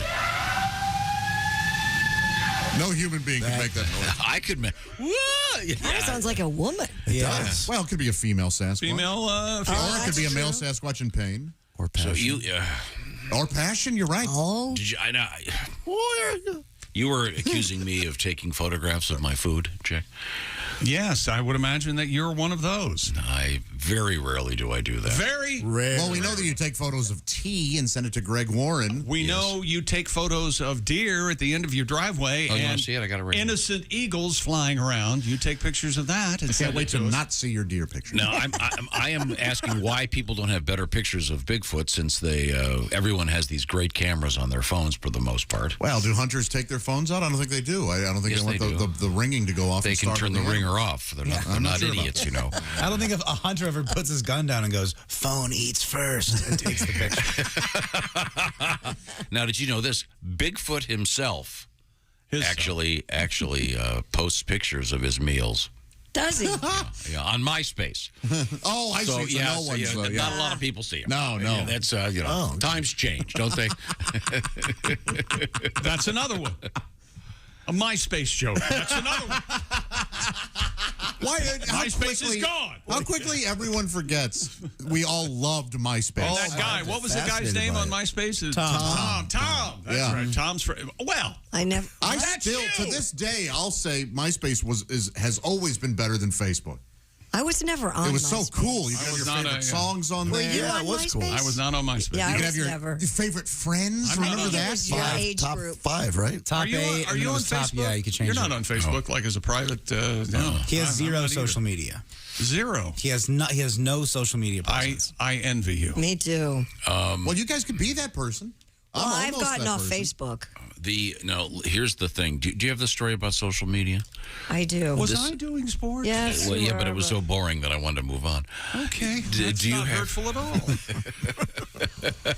There's been a new scientific study about social media. I think this is from the Mr. Obvious Institute. Researchers are saying taking a break from social media can improve your psychological well-being while also reducing symptoms of depression and anxiety. They found that people who took a break from social media showed overall improvement in well-being scores compared to those who did not abstain from social media. We'll post this on our Facebook. and please hit like. I need to tweet about it. This is from the No S Sherlock Institute. It really does help. Since I quit Facebook, it's really freed up my days. I mean, seriously. But then again, you miss things. Like I missed a big event last night. I had no idea until somebody texted me. But there you go. I missed my high school reunion because I wasn't you're not on on Facebook. Facebook, yeah. But you'd think that the planners would have got. Actually, you know what? Maybe the planners. Maybe it turned out exactly how they went. And I think you have to ask yourself, did you really want to go to your high school reunion? That's the thing. With things like social media, you can kind of keep in touch with who you want to keep in touch with. And you don't have to have these. You can have your own little reunion. Now, Will, you just did your high school reunion. Was it fun? Yeah, it was a lot of fun. Got to see a lot of people I haven't talked to. Did you hook up with somebody? I did not hook up with anybody. Me and my buddy, Mark and Logan, like my 3 best pals from high school, we got together and immediately you're all 14 Yeah, again. exactly. It is so much Did you fun. toilet paper somebody's house? What'd you We do? didn't tiki anybody's house. Who ate the cracker? Yeah, now, is that punchline okay? I'm sorry. Since we can't do the Buffalo Bills Super Bowl T-shirts anymore. Can we do the Who Ate the Cracker, Christy? The premise here is that the 3 of them masturbated together onto the cracker. I still don't know what that means. Deal. I never got Well, I guess it implies you aimed And I'm a for it. veteran of many circle jerks, and I've never heard about. I never heard about the cracker either. I don't know what the cracker I is. never understood that. We never had crackers. It's We barely looked at each other. Must have been an urban it's legend, like right? a trope of some Yeah, sort. It's sort of I can't imagine it ever actually Oh, happened. it for sure happened. Like I guess maybe once or twice, but I mean, no, like Skull and Bone Society induction. Right. There could have been some of that. 100%. It's trauma bonding. It's real. It's 100% happened. Is that a thing? Trauma bonding? Yeah, you do this so the king's kid and the CEO's kid can be in the same club, and they're not going to tell anybody their evil secrets because they both know that they ate the cracker. So the cracker was used for some sort of, so to speak, there was a topping on it, and Yes. you had to eat the cracker. I've never heard of trauma bonding before. Oh, yeah. Is this like the thing where my buddy's frat, they had to put a marshmallow between their cheeks and run up the steps of Furman Hall, and if you dropped the marshmallow, you had to eat it. Yeah, exactly. If you lost the race, you had to eat the one that was in your buddy's. Yeah. I got friends the old-fashioned way. Yeah. People whose company I enjoy. I didn't say, hey, Mark, listen, why don't we run up the stairs, and if you drop that marshmallow out your ass, I'll eat it. Yeah. Hey, I'm a Fiji now. Yeah. Okay. You like paying for friends and thinly veiled homoeroticism? Golf fraternities are that way. So the point is, they're suggesting that perhaps taking a break, limited use of social media is what they're recommending. So I think it's just moderation is always good, no matter what you're doing. Key to life. Mm-hmm. So anyway, that's from some science folks. Okay. From Sci Post. There you go. Okay, I'm sorry. Should we get back to the exciting world of sports? What do we got? Well, guess what, kids?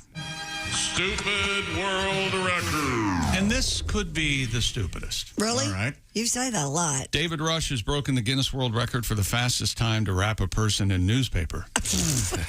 Where did he find that much newspaper? What? See, that should be, that's the record. What is he applying to work at a fish market? Get a time machine? I mean, do they even have? What the hell?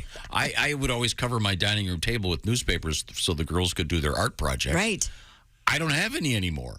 I get the paper on my phone. It says here, with the help of his niece, Cypress, hippie kid, David managed to tackle the record with a final time of 2 minutes and 53 seconds, beating the previous record of 3 minutes and 5 seconds. Wait, did he wrap the kid up? Yeah, and the whole time the kid was going, "What is this stuff?" Stop it, Uncle David. Okay, this is. Well, how big is Cypress? I mean, don't you have to? She looks like she's a young adult. It's fairly humorous though. She's got she looks like a newspaper robot. Okay. She's all wrapped in paper. It's very funny. Very goofy. Well, looking. good for you, Dave. That's a Guinness World Record. Yeah. Mm-hmm. Apparently, they have 3 different categories for wrapping people. They do? What? Yes, I'm not kidding. I bet you it's newspaper. I bet you it's gift paper. Mummy. And toilet paper, yeah. The saran wrap was, they tried that once. They lost Billy. Yeah. They did the Goldfinger thing. And, did you know that she died? By the way, that's an urban legend. So Cypress, it's fun. It's a funny photograph. So congratulations, David Rush. Once again. Congratulations. David. You're offering the man congratulations. Well, no, it's human. Have a little fun. Something you can try at home. Maybe you can beat that world record yourself if you want to Google that. Did you hear that noise just now from Tom's computer? What do you think that means? Turn it off. Is it Bigfoot? Wait a minute. That's the one that kind of scares me. Regardless of what it is, if you were in the woods and you heard that, terrifying. That would really be something. That's scary. This one isn't as scary. Well, that one it would be easy to go. That really there's a person. That really sounds like a person. But that first one's wild. This is in the woods in Georgia. Yeah. Here it comes. That sounds like. Maybe that's Bigfoot, and the second scream is the woman that he's got. Oh, there's a whole thing there. Bigfoot erotica. Yeah. Oh, absolutely. What do you mean? It's a passionate scream. It's not there's porno with Bigfoot in it. Particularly in book form, yes. Oh, okay. So you don't see a big hairy ape ass pumping. And I bet there are movies. Did you just say a big hairy ape ass? I mean, that's what he said. That's actually we're talking Bigfoot, skunk ape. That's correct. Term. What is it now? Skunk ape or swamp ape? Yeah, swamp ape. Okay. Yeah. Well, that Bigfoot audio reminded me of this experiment going on years ago with space frogs. Remember this? The space shuttle astronauts are halfway through their 7-day research mission. Endeavour is expected to become an orbiting maternity ward today when frog eggs that were fertilized earlier in the mission start to hatch. Now we are scheduled to hook up with Commander Thompson. We should hook up right now, I believe. Hello, Houston. They're speaking with Bob and Tom. Hello, Endeavor. Hello, Spaceship Earth. This is Captain Thompson. Hey, Captain, how are you? Captain, how are you? We're doing great. We do a lot of experiments up here. Yeah, we're just reading about the one involving the frog. The South African clawed frogs. The eggs are about to hatch any moment now, aren't they? Very excited. As a matter of fact, it looks like they might be hatching about now. Oh, good. You people might be the first ones on Earth to hear what's going on. Well, but, great. There they come. This is exciting. Some little critter coming out of there. Let's see what's going on here.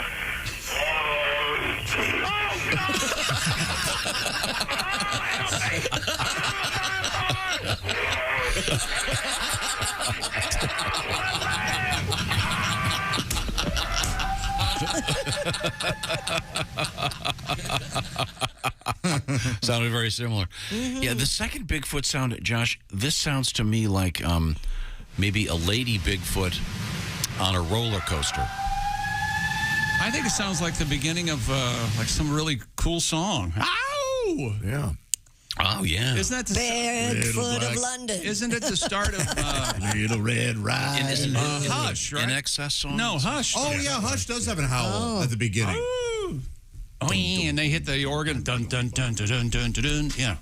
Hush, hush. Hush. Thought I heard Deep a call Purple. my name. And now, mush, mush. I'll have it for breakfast now. Yeah, here's some, Tom, here's some Bigfoot erotica for you. Seduced by Bigfoot and Ravaged by the Yeti. There's one book. Josh, please show him pictures of Bigfoot erotica. It will haunt him. Do these have drawings? There's Nights with Sasquatch. Oh, there you go. Nights with Sasquatch. Nights are forever the moody blues. Mounted by a Monster. Oh, there you go. Bigfoot. Oh, yeah. Does that have pictures? Written by Mina Shea. Here's Bound by Bigfoot. Oh, God. Yeah, these are all... I almost read it aloud, and I would have been so fired. Well, when we come back, we'll try to censor that. Yeah. Also coming up, we have something called Boob Watch. Alligators left and right. And did you start crying when you were trying to buy a house? Well, that's a thing. We'll tell you about that when we come back. Yeah, this is the Bob and Tom Show. Text us at 888-262-8661. More Bob and Tom next. State law.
We got some extra from the Bob and Tom Show.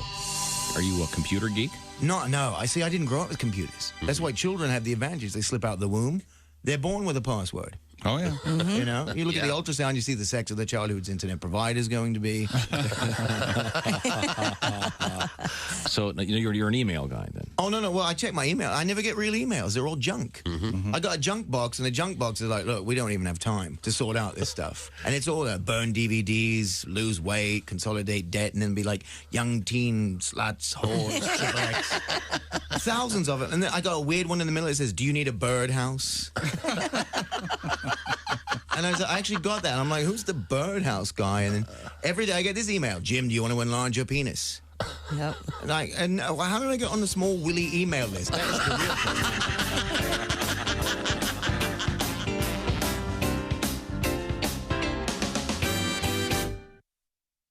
Essential Morning Radio.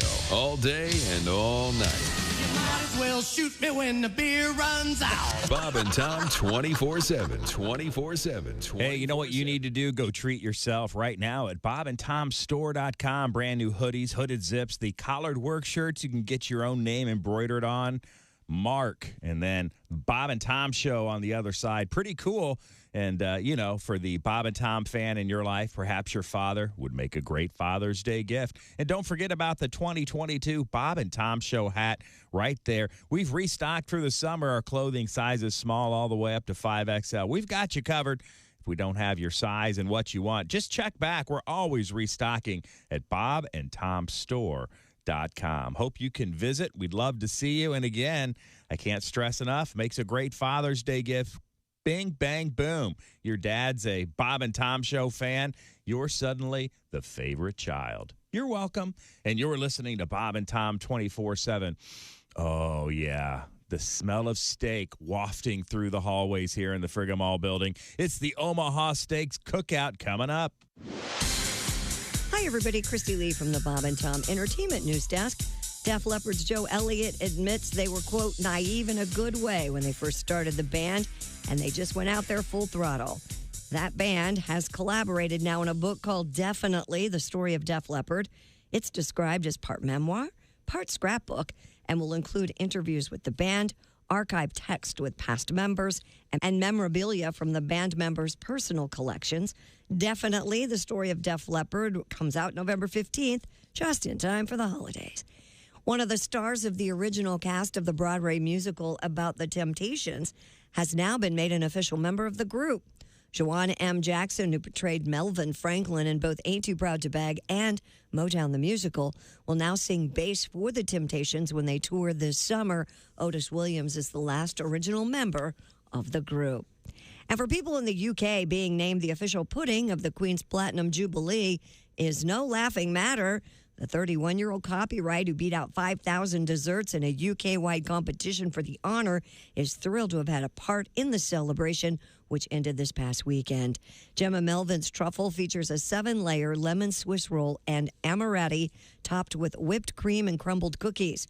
Armed with this recipe, many a Jubilee celebrant featured it at their own Jubilee events. And that's your news. I'm Christy Lee. More of the Bob and Tom Show coming up. For Father's Day, give Dad total access to the entire Bob and Tom library. Give Dad a membership to Bob and Tom VIP. The link to get it is right at the top of our website, bobandtom.com. Hey man, this is Donnie Baker, and this is Bob and Tom 24/7. I swear to God it is. That's like all day and most of the night. It's time again for 3 Questions With.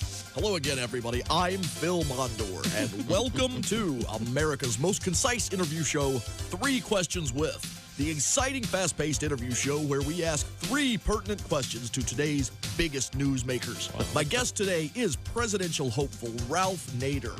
Welcome to the show, Mr. Nader. I see that you're sitting and ready to go forward with the interview. Are you comfortable, sir? Yes. Thank you, Phil. Didn't have any problems finding the studio, did you? No problems at all, Phil. Good. So, are you ready to begin? Yes. Thanks for being here. This has been 3 Questions With. Join us next week for 3 Questions with Osama bin Laden. That's it. 3 questions. Essential Morning Radio. All day and all night. This is Bob and Tom 24/7. 24/7. Are you a single guy? I used to be married, but I'm divorced now. Yeah, my marriage wasn't working out. I was driving down the road one day, and my wife ripped the rear view mirror out of the windshield and beat me in the head with it. What? You'd have thought nobody had ever made love to her sister.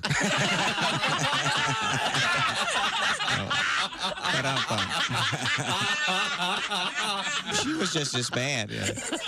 She used to brag, I can count the number of men I've been to bed with on one hand, and then she'd do it too. 5, 10, 15, 20, 21. Hey, folks. Boom. It's me. And you're listening to Bob and Tom 24/7. That's 24 days and 7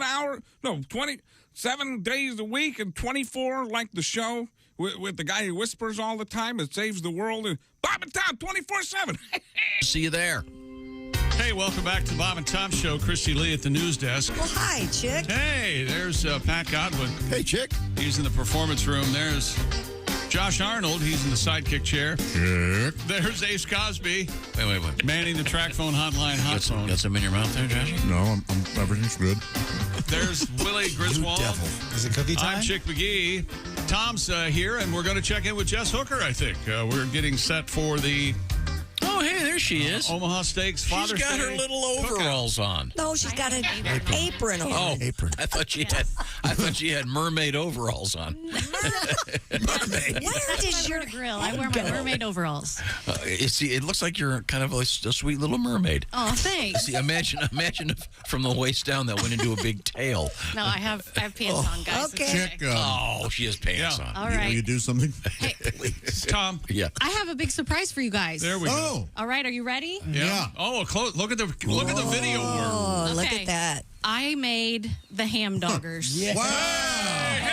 Ham dog. There they are. Look at those. Look at the size of those things. She's outside with the grill. Now, we need to explain. They seem small. Do they, Pat? Yeah, they do. Now, So we used the Omaha Steaks burgers. And I did an add-on to the Father's Day package. I did the colossal cut bacon from Omaha Steaks. Oh, amazing my add-on. gosh. So we did a 2-to-1. There is 2 pounds of the Omaha Steak burgers, and then there is 1 pound of the colossal cut bacon. Oh, in there. Jess, this is. we need to explain. This all started with the proposition that what if you're getting ready to make burgers and you realize you only have hot dog buns at your house? You only have hot dog buns. So we got this gadget on Amazon, and it is called the ham dogger. Okay? Now, if I could interrupt for a second, it does. Give her the ham dogger. It does look like looks like you're watching late night television, Yes, and they're selling sex toys. That's a back massage. Absolutely. So this is you take this top off. Yeah, you do. And Get that top off. Let's go. Should we talk slower, Pat? Yes. So, and you're going to use about 1/4 of a pound of hamburger, and you're going to pound it down in there, and then squish the top. Oh, you're going to pound it down there. And it makes these shapes, these molds. Oh, look at them cooking. They look delicious. It's ground beef with bacon from our friends at Omaha Steaks. Yeah. And in the shape of hot dogs. Yeah. Boy, if the one is well done, that looks like Lexington steel. I think we're done. I think we need to move on.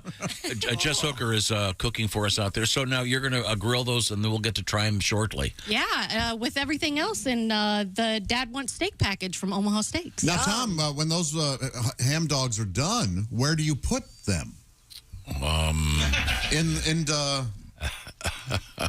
I forget you put them in the bun. Isn't that? Yeah, but how would you say that? How do you get into the bun? Enter the bun.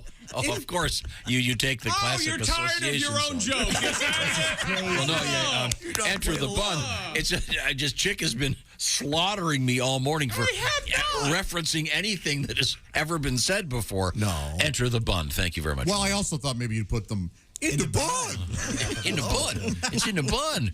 Tom, real quick. Oh, go ahead. I want to remind you that Omaha Steaks remind you. Yes. That, let's look. Your dad does not want a tie for Father's Day. No. I'm a dad. I know what it's like. I don't want any more ties. Hear that, Willie? Listen up, Willie. If you have a tie, dads out there, what you do is you take it and you soak it in your favorite igniting fluid.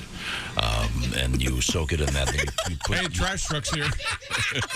Great timing. You put that in there, and you set the tie on fire as you light the charcoal. Now, And also at omahasteaks.com, there are specials just for Bob and Tom listeners only, so you got to go there and check those out. Okay. And then, by the way, totally off topic, Omaha Steaks has the best lasagna out there. How they do that, I don't know. It's wonderful. We're not Meat supposed to even lovers talk about it. Lasagna. Don't even mention it. Okay. Tom, just did. Would you mind playing that clip of Bigfoot? Again, Okay, which please? one do you want to hear? The long one or the short one? Let's go with the long. Okay, this is the deeper, scarier one. This is Bigfoot in Georgia, you say? Yeah.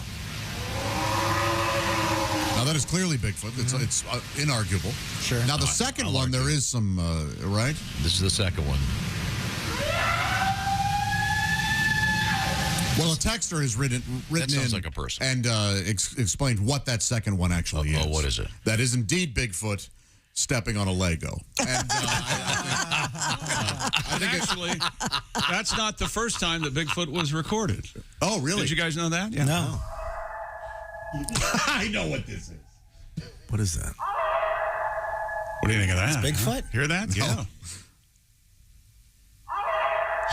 I didn't know there were three. I'm sorry. This is me on organ, by the way.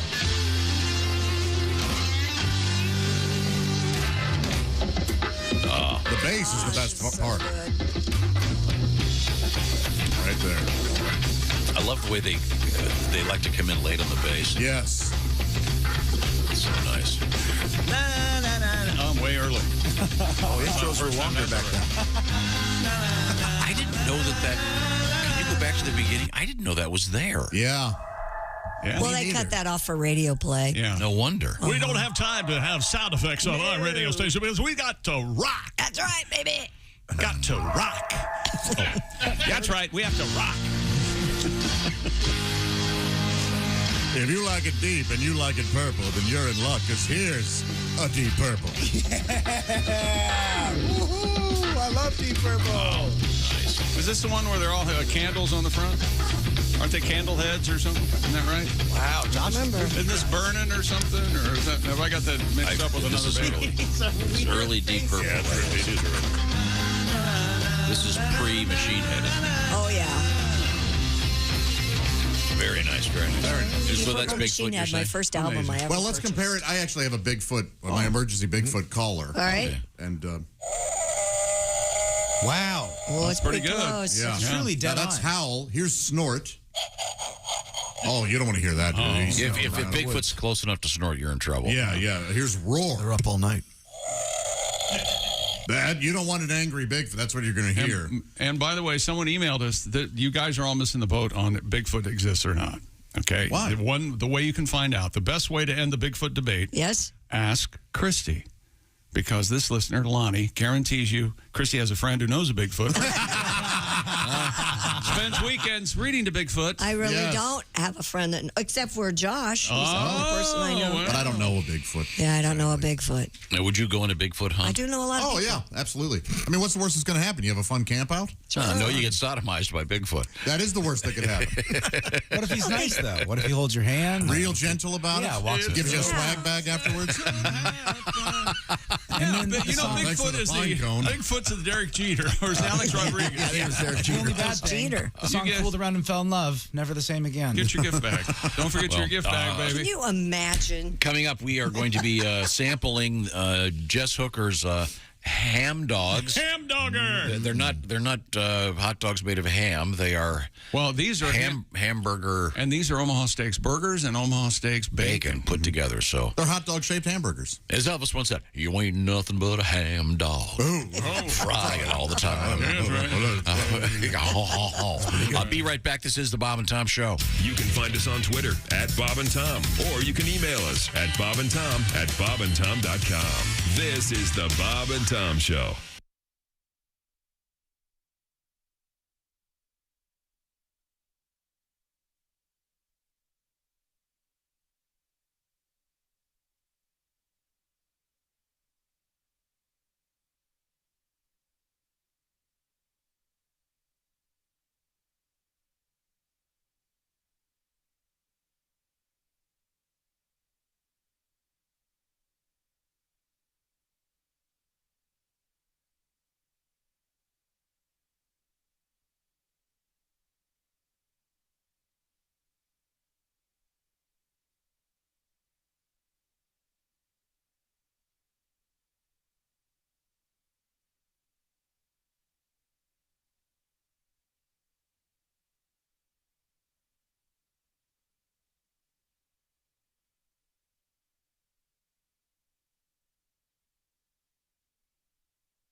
This is Bob and Tom 24/7. 24/7. 24/7. Oh, the grill is fired up. You can smell it cooking, ladies and gentlemen. It's an Omaha Steaks cookout day. You know that smell when it starts to just, you're in your neighborhood and you're like, someone's cooking out. Yeah, that's what's going on here at the Frigamile building.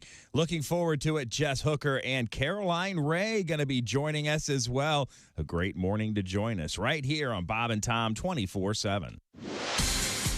Good morning. I'm Mark Allison with things you may have missed on a Tuesday. British Prime Minister Boris Johnson meeting with his cabinet, trying to patch up his tattered authority after surviving a no-confidence vote that's left him severely weakened as a leader. Johnson vowed Tuesday to get on with the job and focus on, quote, what matters to the British people. After Conservative Party lawmakers voted 211 to 148 to support him as a leader, Johnson needed the backing of at least 180 of his fellow lawmakers in Monday's secret ballot to stay in power. He described his win as convincing, but the rebellion larger than some of his supporters had predicted. Meanwhile, a British journalist and an indigenous affairs expert remain missing in a remote part of Brazil's Amazon region, as authorities say they're expanding their search efforts. The area has been marked by violent conflicts between fishermen, poachers, and government agents. Dom Phillips has been a regular contributor to the British newspaper The Guardian. They were last seen 7 a.m. Sunday and were bound for a city an hour away, but did not show up. And that's a look at things you may have missed. More of the Bob and Tom Show coming up. Ladies and gentlemen, Bob and Tom. I probably know more about being an American than anybody I know. Really? I'm as American as a bald eagle eating a piece of apple pie while sitting on the fence at Third Turn at Talladega. That's American. I'm as American as Hulk Hogan, the Billy Bass, and the Macarena. Yep. Well, that's not I'm as American as a free-range wolf howling Freebird in Kid Rock's front yard. Bob and Tom in the morning and highlights all day long. The Bob and Tom Show, weekday mornings at 6 a.m. Eastern on Bob and Tom 24/7. Hi, fellas. This is Floyd Tucker, the over-the-road trucker. This is Bob and Tom's program 24/7. You know us. We're Amish Bell. No poles, no wires, no phones, no nonsense, no shiny objects. That's Amish Bell. And now, new from Amish Bell, call waiting. Hello, Graber. How's the farm? Good, Carl. Good to see you. Oh, wait a minute, Carl. I see Fritz is here waiting to talk with me. Okay, Graber. I'll just stand here and wait. Hi, Fritz. I'm talking to Carl right now. Can you wait for a moment? You're fine, Graber. I'll just stand here. Okay, Carl. Now, where were we? Call waiting. Another new world convenience from the old world minds at Amish Bell. Remember, we take Visa, quilts, and cheese. Amish Bell, leading you into the 19th century. Hey, it's Roy Wood Jr. You're listening to Bob and Tom 24/7. Bob and Tom, all the time, in your ear. There's a trend that I've been noticing in watching the news that who are these people that protest death row inmates when the prisoner wants to die? The word nosy comes to mind. It's inhumane. It's inhumane. Oh, yeah, because he was real human. A lot of humans keep a freezer full of heads. They're so self-righteous out there on the picket line. Stop the killing. Stop the killing. No, I think you're missing the point here. He wants to die. State wants him dead. Families want him dead. Oh, but you want him to live. Fine. He can live with you. And when he's done drinking soup out of your skull, dabbing his mouth with your peace pamphlet, we'll come by, put a bullet in his head, and the world will have 2 less psychos to worry about. You can't get a regular cheeseburger in L.A. Like, if you get a cheeseburger at a restaurant in L.A., it's always a burger that was happily raised by the owner's barber, Jeff, spelled Geof. Of course, yeah. I just want a cheeseburger. I want a burger made from a cow that was born and raised to be a burger. All right? I don't want a burger with dreams or hope. I want a burger that knew the deal. And I want a cheese that is 40% plastic. All right? I want a cheese that when I poop it out, I poop out a keychain. Good morning, sunshine. Bob and Tom. Hey, welcome back to the Bob and Tom Show. Christy Lee at the news desk. Hey, how's it going? Hey, Pat Godwin in the performance room. Hey, Chick. Hey, there's Josh Arnold. Hey, Chickie. There's Ace Cosby. Howdy. There's Willie Griswold. Hey, man. I'm Chick McGee. Jess Hooker's outside at the grill for our dad's Omaha Steak cookout. Oh, my. We're having the ham dogs. What are ham dogs? Well, stick around. And here's Tom. You're going to find out what a ham dog is. Ham dog. It's a combination of a hamburger and a hot dog. I'm John Ham for ham dogs. It looks John Ham-like. You've John Ham. What are they? How do they refer to it again? As the hamaconda? The hamaconda. These look like hamaconda dogs. We'll be finding out about that. Oh, can you grab that for me? Hello, Bob and Tom Show. Well, this is Dick Hitzwater sitting in for Pete's sake. And this is a special Some Other News concert update. That's right. It's summer, and that means outdoor music festivals are happening just about everywhere. These musical extravaganzas occur all across the world.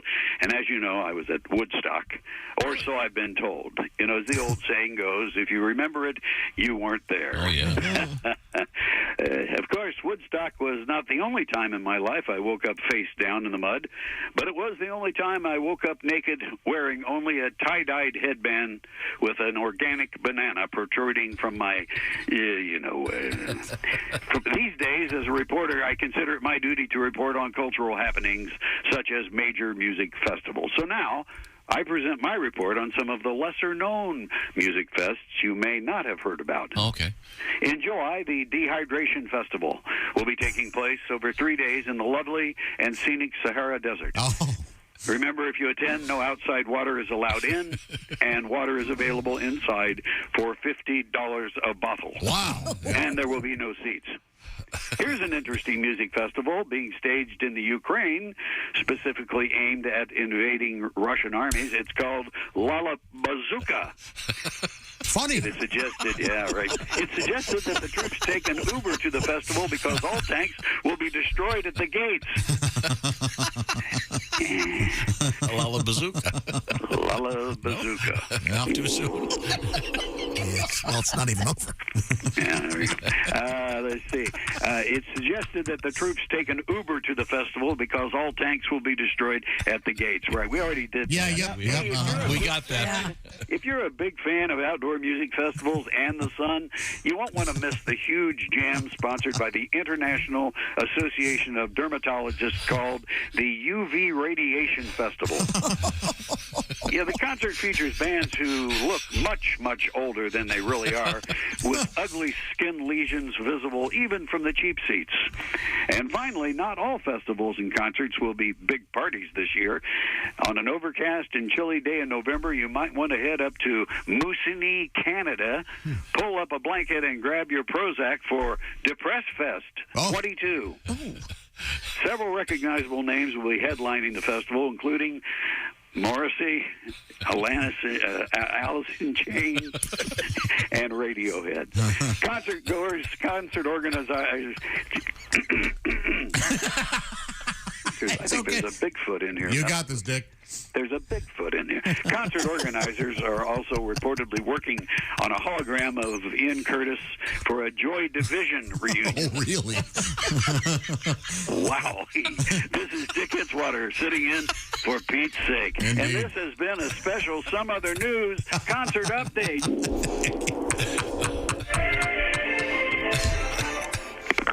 Our best to Pete's sake. Joy Division reunion. Sure. Hologram, whatever the hologram, whatever that would for Curtis. I've been to Moosonee, Canada. Oh, You have? That's sure. Moosonee. Yeah. Right there at the bottom of Hudson Bay. Wow. Henry Hudson. Yeah. Very cool. The big man. Those sound like some swell festivals.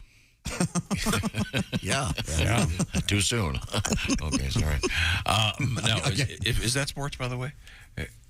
Yeah, like an hour ago. Where have you been? Yeah, we've already done two. Okay. We've had two Christy, news what do you stories. A company that provides large screens at concerts in the UK has apologized for a message suggesting a camera would zoom in on women's chests. What's the problem here? According to the BBC, the word CCTV TV boob watch were displayed on a screen at the Electric Rock concert in Derry, Ireland. Mr. Connor Moran from Mobile Trailer Hire told BBC Radio, quote, manager heard about the message and the person who was responsible was sacked on the spot. Oh, that's unfortunate. Moran continued, I'm not aware at this stage if a camera did actually zoom in on anyone's chests. We apologize if any woman felt their privacy and space was being invaded. Motley Crue was doing that years ago.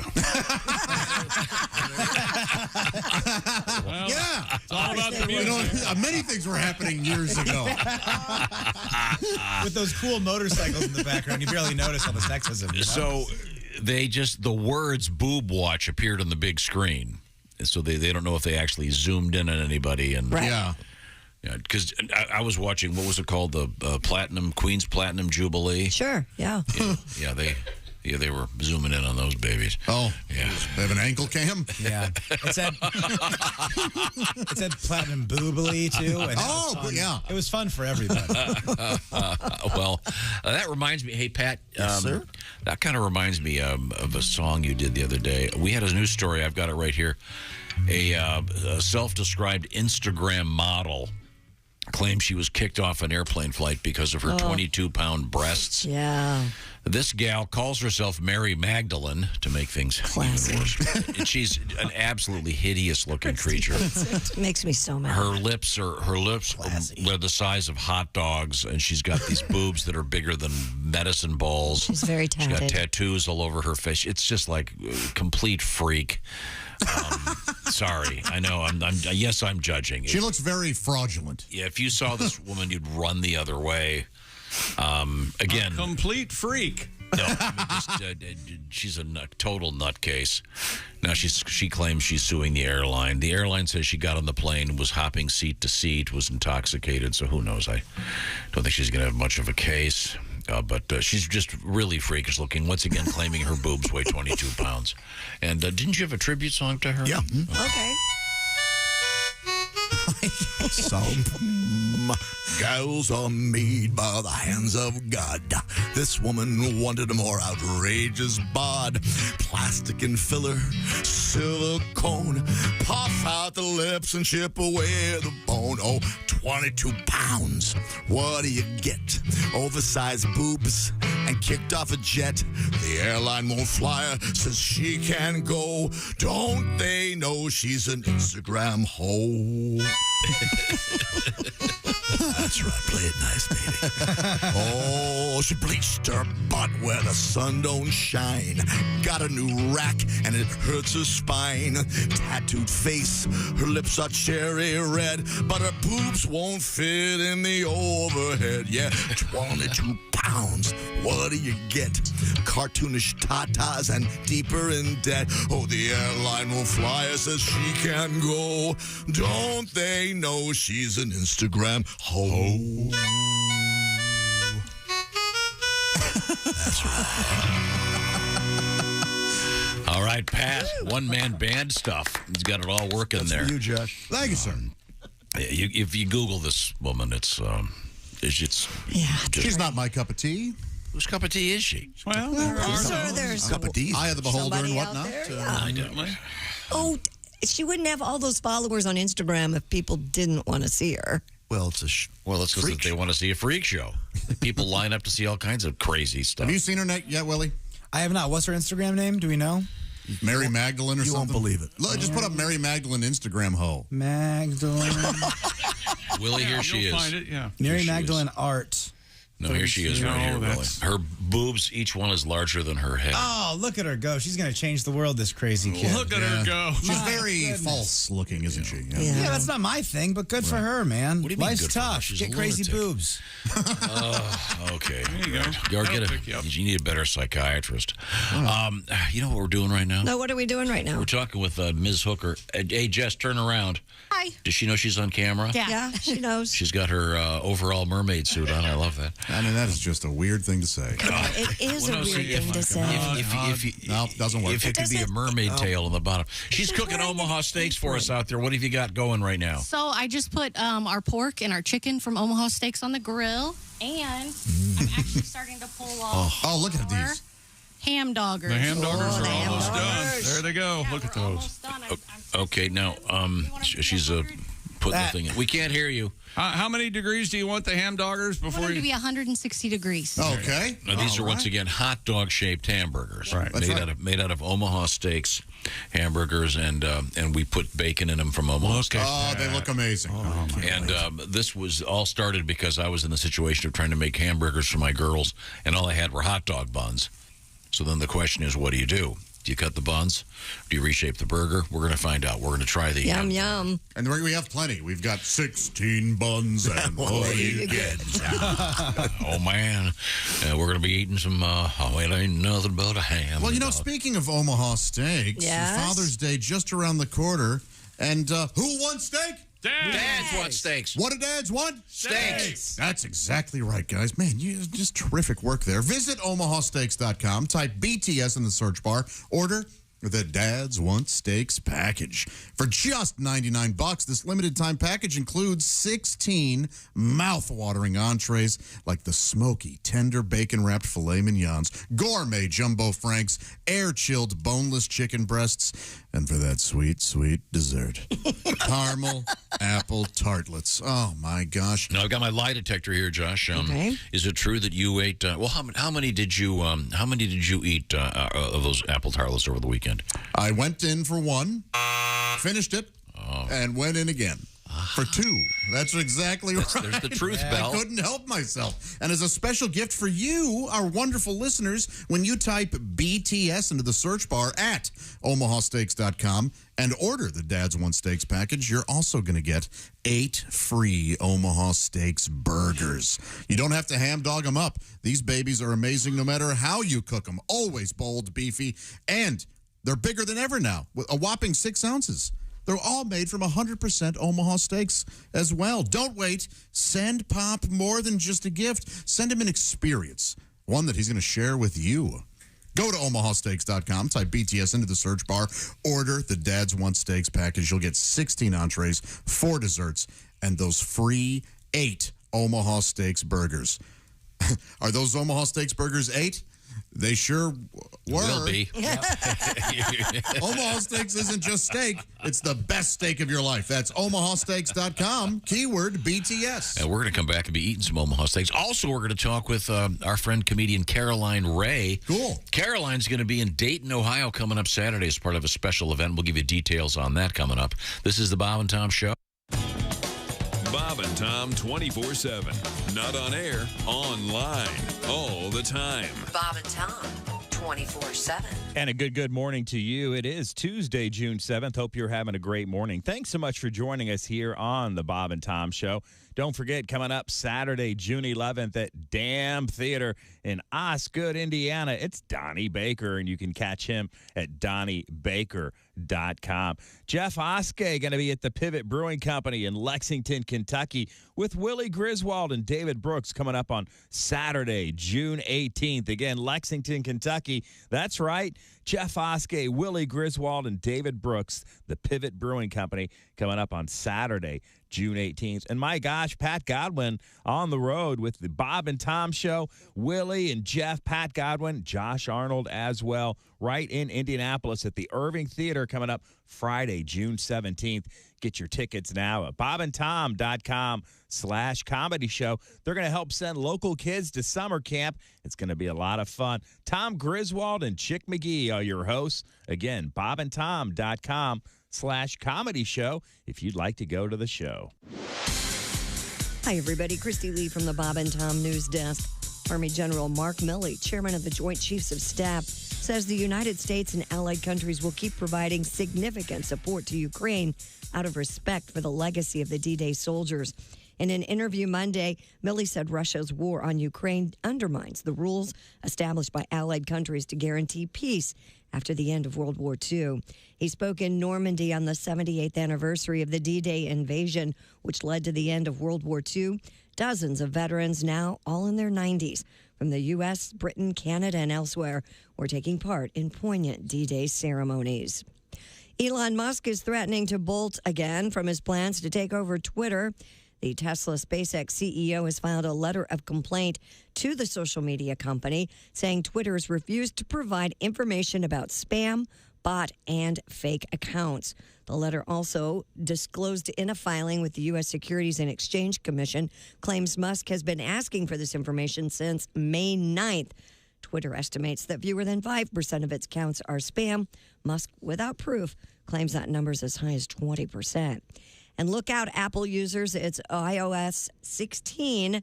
Yes, it's the latest operating system, and it was debuted at the annual developers conference yesterday.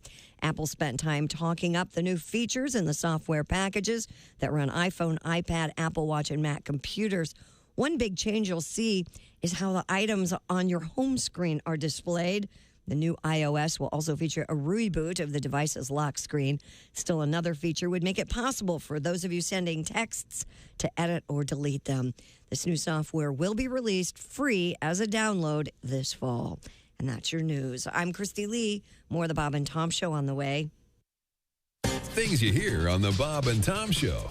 And I'm not stupid. I know there's more to life than just sex. It's just none of those other things feel as good as sex. I mean, I love cookies. Oh, yeah. But if I do not have access to cookies, I will not rent a movie and watch two other people eat cookies. Perfect strangers and eating cookies. No. Nothing. No. How do you not think about sex? Everything on TV, sex, you know, all the commercials, very beautiful women in all the commercials now. Doesn't even matter what the product is. It's just very sexual. Mm-hmm. And then you finally have sex, and it's kind of disappointing. Mm-hmm. Where's my Sprite, my new car? That's why I think women should have shelves next to their bed filled with prizes, depending on how well you did. You know what I mean? That's a good idea. Like they do at the carnival. Sure. That's they have something to shoot for, you know. Are you going to take anything on that? Right. I'm going to go for the Van Halen mirror tonight. Thanks for listening to Bob and Tom 24/7. I recently got married, and boy. Yeah, and my wife changed her name. I know some women have a problem with that, but I wanted her to have my old girlfriend's name. She must really love you. Call me old-fashioned, but hell, you got the tattoo. Why not? My wife actually got pregnant on our wedding night. Oh, she did? Yeah, not by me. Crazy night. But either way, I'm getting a brother. So. Yeah. Oh, my God. Yeah. I don't think her parents like me, though, because apparently when you meet someone's mother, you're not supposed to hug her and go, oh, yeah. Oh, yeah. And if their dad's short, don't try and pick him up. Oh, you're like a little baby, Daddy. Bob and Tom. 5, 4, 3, 2, 1.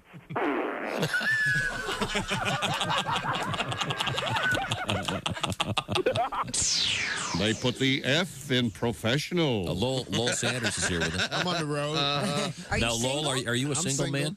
Yeah, I left a wife in Detroit. Oh, okay. I see how it works. Police should have found her by now. I'm kidding. They won't find her. Man, no way. You're that good, aren't you? Well, you know you're too high when you're eating cereal naked and your girlfriend tells you to put some clothes on. You realize it's not your girlfriend. It's just a woman on a bus. That's how you know you're too high. Hi, this is Dr. Will Miller, and you're listening to Bob and Tom 24. The Tom Show, Christy Lee at the news desk. Hey. Pat Godwin in the performance room. Hi, Chick McGee. Hey, there's Josh Arnold. Hey. There's Ace Cosby. Howdy. Manning the track phone hotline hot phone. There's Willie Griswold. Hey. I'm Chick McGee, waiting for the Omaha Steaks ham dog. There's Tom Griswold. Omaha Steaks joke of the day starring Ace Cosby. That's exactly right. Oh, yes. And no, the question is Ace related to Bill Cosby? The answer is no. People Nobody often was ask, asking. He's just Ace's hero. He's, oh, my Lord. He's, of course, related to Bing Crosby. I believe Christy has a ham dog in front of her. Yes, I have. Jess was kind enough to make me a smaller version of the ham dog because she knew I would never eat the whole thing. Oh, you have a cocktail ham dog. Yeah, it kind of looks like a ham turd. I don't know why. Great way. We're trying to make this appetizing. What's it look like?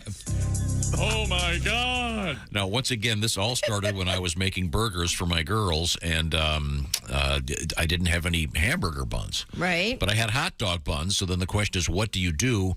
One of the answers is you make a ham dog. Right. And our resident chef is Jessica Hooker.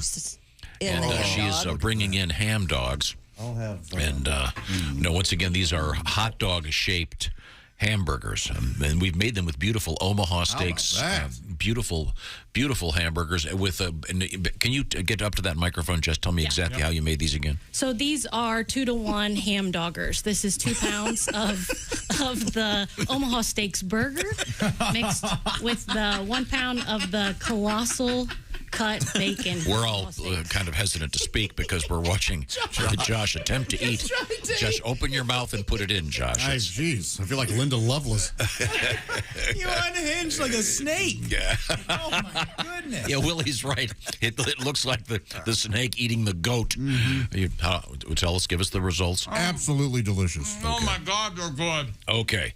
Now, so changing the shape of the burger right, by putting it in this cylindrical shape certainly has some effect on the taste, I'm thinking. None. You don't think so? It tastes just like it, yeah? It tastes like a burger. So, Josh, I think that you being a pseudoscientist of sorts, you would think that the proximity of the center of the beef would be distributed in a manner equal to the radius of the... I know what you're saying, he said, lying. But... I think any chef would say that if it's a different shape, it's going to cook a little. There's a contraption online that you can buy. It's called the ham dogger. Yeah, available on Amazon. But you can actually do this yourself. It's just like rolling a meatball. You just roll it into... And we want to get video of all of that. Never mind, I'm so sorry. Spangle sent that to me. It's so good. It tastes so damn good. And Christy is eating hers like corn on the cob because she doesn't want people to see her stuffing it in. She's almost done, Christy. Okay, very good. I'll eat mine in just a second. How are we doing in there, Jason? Are we okay? We're moments away from hooking Josh, up. does this look embarrassing if I do this? No. Oh, my. Looked like it was delicious. Okay. And I'll remind you real quick that let's just say your dad lives in a different town. My dad lives in a different town. I was the only one that said it. He said, let's just say it. Okay, right. Thank you very much. You can send him a box of stuff from Omaha Steaks for Father's Day. You know, I'm trying. I'm over here. I'm over here. I'm thinking I don't think they deliver. I got a mortgage. I'm just like the next guy. I got a car that I don't own. What do you recommend? I'm suggesting a chick that where they deliver to my dad, they'd need a shovel.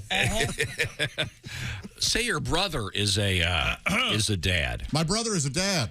Your brother is a dad, yeah, Josh? 2 of my brothers are dads. Okay, so here's what you do. You send them a nice Father's Day gift.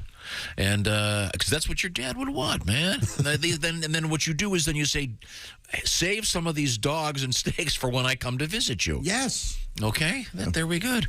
Very good. Very good. And again, dads, what do dads not want, Josh? Ties. What do dads want? Steak. Okay, and what does steak want? Dads to eat them. Yes, absolutely. Thank you, Omaha Steaks, and you can find them, of course, at omahasteaks.com. Add that key word. You need to take a bite because I've got a couple emails we can go through. Okay, 3 letters. BTS is the key word at omahasteaks.com. Yum, yum, yum. You want to take a bite now? Okay. I can't take a bite right now because we have our guest joining us, I think, is that right? via the contemporary electronic communication device on the wall here. Oh. We have a huge screen, and there's there's Caroline Ray in her kitchen. Hi. Hello. Pajamas. Pajamas. I love it. Pajamas. Hey, Caroline. How are Dawn you? where I am. Yeah, yes, it is. Yeah. We appreciate you getting up and joining us. No, Caroline ordinarily does not get up to talk to us, but she is because she's part of the Antioch Shrine Laugh Fest, featuring Craig Shoemaker and Cole Cosby coming up this Saturday at the Dayton Masonic Center in downtown Dayton, Ohio. You'll be on stage. What are you going to talk about? Not about Kostaki getting divorced. See, you know, we were wondering if you had heard that. See, first thing I said to the producer is, don't mention the Kostaki thing. Is that good? And you know, You know who's laughing hardest here? Caroline. Okay, now, Caroline. For those astute among you, do the math on this, okay? That's why we're laughing. Now, I will say this, Kostaki My is daughter's last name is Economopoulos, but yeah. You know what? I was just so glad that he was able to go and talk to Divorce Central. Yeah. You guys. Yeah. Kiss my ass, lady. Divorce Central. we're ready for the funny stuff anytime now. I have never been divorced. I've never been married, but there you go. But Josh has had some very unpleasant uncouplings. If you'd like us to elaborate, Caroline, I want to say that Kostaki is a brilliant writer and a great comedian, and I know that you guys do have a child together. He had one tremendously funny joke. I don't know if you heard it, but he said that the good news about his splitting up is that he gets full custody of the Atlanta Falcons, which is a fine joke. Now we'll move on. You're going to be... we are not. Are you doing a lot of stand-up these days? I know you do a lot of voice work and stuff in Hollywood. What's going on? I will tell you this, that Kostaki, sorry, he was telling me where he lives so I could, drop off Ava. And he was like, he said, have you ever been to blah, blah, blah? And I'm like, first of all, that's the worst pickup line I've ever heard, and get out of the recycle bin. Okay.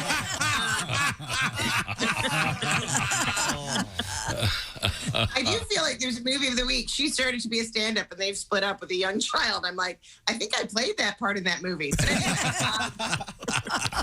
Caroline Ray is our guest. Caroline is. Tell you, Tom. Oh, yes. I love Kostaki. I cried my eyes out when I heard, and I swear to God, that is my true thing. You have a baby with some. You love them forever, and we love our daughter, who is so hilarious. So I think he'll be okay. But yeah, I felt very bad for him. No, is your daughter going to do stand-up, do you think, one of these days? Our daughter's 5'11", so that's fun. Wow. She's hilarious. And the other day, I literally said to her, I go, okay, honey, I love you. Why do you have to be weird? Why do you have to be weird? I'm like, I love you. And she's like, just stop outside the school. Do not go in the school. I'm like a plainclothes detective. I'm not allowed to be near. Boy, we have all lived that. She's a teenager. And she goes like, yeah, but how about this? She's like, she'll see someone on the street and she goes, weird. He looks like he smells like ranch. I'm like, what does that even mean? What? Smells like ranch dressing. She's so hilarious. I met Giancarlo Esposito, and I saw Bob Odenkirk, who we all know and love, and she loves Breaking Bad. Oh. So I've said I know, terrible mothering choice that she got to see it. And both of them, I'm like, hi, can you guys, my daughter loves it so much. Can we take a picture? And like, oh, where does she go to school? And I'm like, she's 13. And they both looked at me like, you're a terrible mother. Okay. She's her own person. She is having a 13-year-old and being a comedian. It's like the heckler followed me home from the club. We are speaking with Caroline Ray. Caroline Ray is a very fine comedian and actress and voiceover person, and a nice person as well, a real person. As you can see, she didn't Hollywood this up. She's wearing her pajamas. It's my understanding she spent the last 6 hours just cleaning her kitchen so it wouldn't look like she lived in a pigsty. Oh my God, Tom. Oh, come on. Everyone that does these Zoom things does a lot of cleaning before they go. Wait, there you go. I'm insane. I have please, Tom, you don't know me at all. There's been no cleaning. You can ask Kostaki about that. I'm very messy. He used to be like this. He'd be like, so let's see. You take the top off the toothpaste, you close your eyes, and then you throw it in the air. Is that yes, that is how good. Caroline Ray is going to be part of a special program, the Antioch Shrine Laugh Fest in Dayton, Ohio. Dayton Masonic Center downtown. For information, go to DaytonMasonicCenter.org. O-R-G. Are you doing a lot of stand-up or mostly doing acting stuff? What's your life like these days? Well, first of all, the first gig I ever did in like 1989, was probably like an actual drive-to gig was in Youngstown, Ohio. Oh. Where it was in the middle of the winter, and they had a florist, and it was freezing cold, and there was a sign that said, closed for season, reason, freezing. Wow. I wanted there to be like population due to copulation. I wanted everything to rhyme. The biggest thing I learned after the pandemic and being on Zoom is I'm going to get a full facelift. And when they say, did anyone recommend you? I'm going to say yes, Zoom. I don't know how you guys, anyway, you all look fantastic. I did not do stand-up until I got COVID, and I got it the old-fashioned way, making out with a hot guy in a car. Yeah. And, I now have a -2 Uber rating, but still it was worth it. And you know what? He was a good driver. I shouldn't have given a bad review. But anyway, and then all of a sudden, because I could do stand-up again, it was like I'd started again. I run to the stage. I'm so excited. Everything is, we live in a 100-year-old house. It's seriously, everything is wrong with it. I feel like I'm dating a very sick old man who's dating me for my money. It's just like the foundation, not that hard anymore. Seriously. Pipes takes forever for any water to get out. It's just like dating an old man. Oh, that's so true and so funny. Caroline Ray is one of the great stand-up comedians. Last time you came through, I had a chance to go see your show. God, it was so great. I'm so lucky those people Tom, are going to get to see. that was so nice of you to do that. People are going to get to see you live and in person at the Dayton Masonic Center downtown, along with Craig Shoemaker, sometimes called hilarious. the Love Master. Craig is tremendously funny. And also, you'll be joined by Cole Cosby, who I understand is a great young comic. So what a cool show. And it's a great way to raise some money. The Antioch Shrine Laugh Fest. Caroline, I know you get a chance to go back to sleep. Is that correct? I don't like the idea that you just said, you described me being on stage, and then the segue was, you got a chance to go back to sleep. Can we end on something, I don't know, more Before we go, do you have phone rules for your daughter? You said she's 13. Ava is 13. Do you get access to her phone? Can you look at it? Can you see what she's looking at? Do you do any of that stuff as a parent? Can I look at her phone? Yeah. First of all, when Ava was born, I'm like, oh my God, she's so beautiful, but her head is too big. And my mother's like, take off your reading glasses. Okay. If you think I could see anything, sorry, I'm apparently allergic to Dawn. I've never been.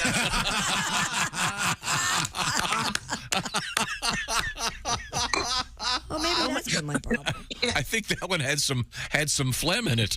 Are you okay? Kostaki must have that voodoo doll out. Okay, we're talking with. We're going to let Caroline Ray take a short break. She's having. Okay. You can say bye to me. I totally understand. Okay, what's in the glass? Is that gin or vodka? Well, that's called projection, Tom. It's water. It's vodka, of course.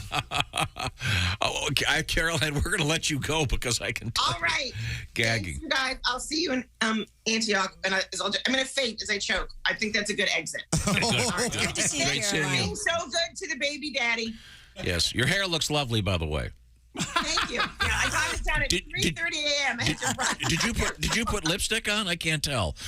You look great. You look great. It's not Tinder, okay? The harsh lighting in the kitchen. Harsh. You look wonderful. Don't listen. Picking the 11th, Mrs. Tom. So. Goodbye, Caroline. Bye, Caroline. I didn't hear that last insult. I missed it. She hasn't changed a bit, huh? God, is she said funny? She could be the 11th Mrs. Tom. Oh, that's very funny. Is what she said. Well, no, when she said, I'm allergic to Dawn. God, that's funny. It's very early where she is. Thank you very much, Caroline. God, that was hilarious. Now, where were we? Oh, we were eating ham dogs. Our ham dogs. Dear Bob and Tom and the rest of the idiots, you guys are driving my yellow lab crazy every time you play the Bigfoot howl. Oh, no kidding. Yeah. See, Tom, dogs know. For the sake of my dog safety, just acknowledge to Josh that Bigfoot exists. That's from Gary. Here's the howl. Well, well, no, you're going to make the dog.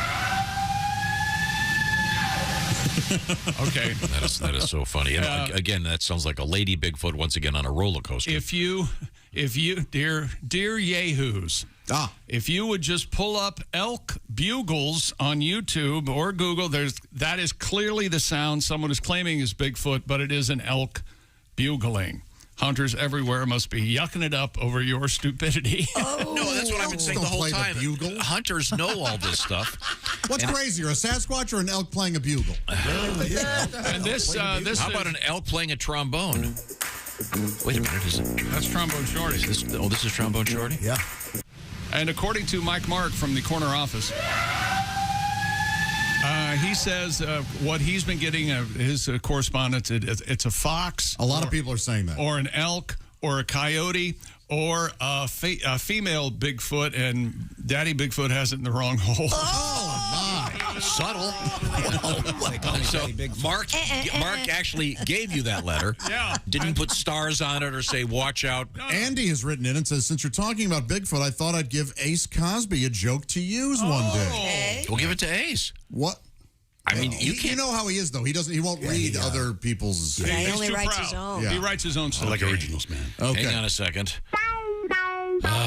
Who's the sexy guy imitating Ace? It's Josh Arnold with his joke of the day. Go ahead. What's the difference between Amber Heard and Sasquatch? What? Sasquatch doesn't in your bed. You know something? Ace probably could have delivered that properly. You gave it the right kind of flavor there with the. Very good, Andy. Thank you. Thank you very much. We have to move on. We're going to talk Yes. more about our delicious steak breakfast. But first, I want to talk about Good RX. You talk about getting emails. Look at this, Christine. Yes. I have all these emails right in front of me. I'm going to grab one. I'm going to grab the next one I come to because the heading on all of them is Good RX. Of course. And what's it about? Well, GoodRx is a free app that will save you a ton of money on your prescriptions. Now, here's this one. I picked it at go ahead. random. Let me read it. It says, longtime listener, I want to thank you for turning me on to GoodRx. I have one medication that costs $700. It dropped down with insurance, but it dropped down to $54 with GoodRx. And this is from Brad D. He writes, GoodRx has been a lifesaver. Tell me more, Christy. Thank you, Brad, for writing in because it is a lifesaver for a lot of people. Caroline was just talking about how she's allergic to Dawn. Well, I'm allergic to everything. It's allergy season, and I know a lot of you out there are suffering as I am. You know, you can't avoid it. You got to have the prescription, and if your prescription allergy medications are costing you too much, check out GoodRx. They compare prescription prices at over 70,000 pharmacies to help you find the best price. And you can find discounts of up to 80%. You heard me right. Over 24 million used GoodRx last year to save on their medications. You can too. And remember, even if you have insurance, GoodRx, like Brad, could actually beat your prescription copay price. So for simple, smart savings on your prescriptions, check out GoodRx. Go to goodrx.com/Tom. That's goodrx.com/Tom. GoodRx is not insurance, but can be used in place of insurance, Medicare, and Medicaid. In 2021, GoodRx users saved up to 80% on retail prescription. Well, thank you, Gordon. Now, Gordon, I understand that you've had an encounter with Bigfoot. I sure have. And I've been reluctant to share it. Oh, why is but that? here it is. Well, can you do it when we come back? Thanks very much. I was in the Pacific Northwest. Okay. Traipsing about the fine. woods there. Tell us about the time your troops tried to frag you. Well, that was okay. We'll be right back. This is the Bob and Tom Show. Everything about the show is at bobandtom.com. Check it out now. State law.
Things you hear on the Bob and Tom Show. So, Nick, let's start with the basics. Are you a married guy? No, I just got divorced. Sorry to hear about that. It's okay. Lots of people get divorced. Einstein got divorced. He did? Yeah, did you know that? Albert Einstein, arguably the most intelligent man who ever lived, got divorced. They should tell you that before you get married. It shouldn't be, do you love her? Do you want to spend the rest of your life with her? It should be, do you think you're smarter than Einstein? Oh, so you're dating then? I guess. You know what I don't want to do? I don't want to say I love you anymore. I hate that first I love you. That's the worst. The first time you ever tell a woman you love her. If they like you, they want to hear it. And when they hear it that first time, something comes over them. You know, their eyes get all wide and get that diabolical grin on their face. You can almost feel them saying, excellent.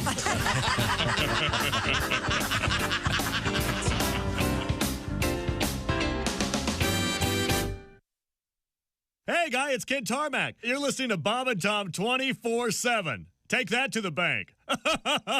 24/7. I know. Good morning, Ken Tarmac. My name is Mark Allison. Hey, we don't talk about it all the time, but we do have a VIP membership for those of you who are full-time, all hardcore Bob and Tom fans, or maybe you know someone who is, and they'd like the VIP premium service.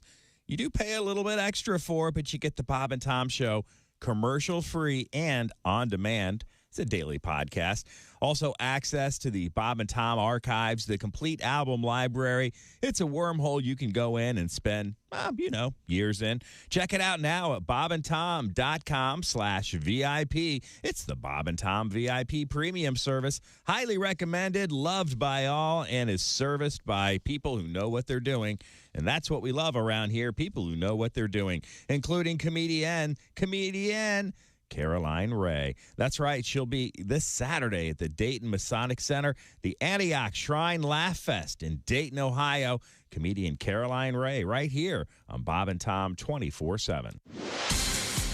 I'm Chick McGee with your Bob and Tom Sports Update. Arturo Lenkinen scored 119 in overtime, and the Colorado Avalanche rallied to beat the Oilers 6-5 in Edmonton last night, completing a 4-game sweep and sending the Avalanche to the Stanley Cup final for the first time since 2001. In the NFL, a 24th woman has filed a civil lawsuit alleging sexual misconduct by Cleveland Browns quarterback Deshaun Watson, who's also awaiting possible discipline from the NFL. The latest lawsuit was filed in Houston by attorney Tony Busby, who is representing all 24 women.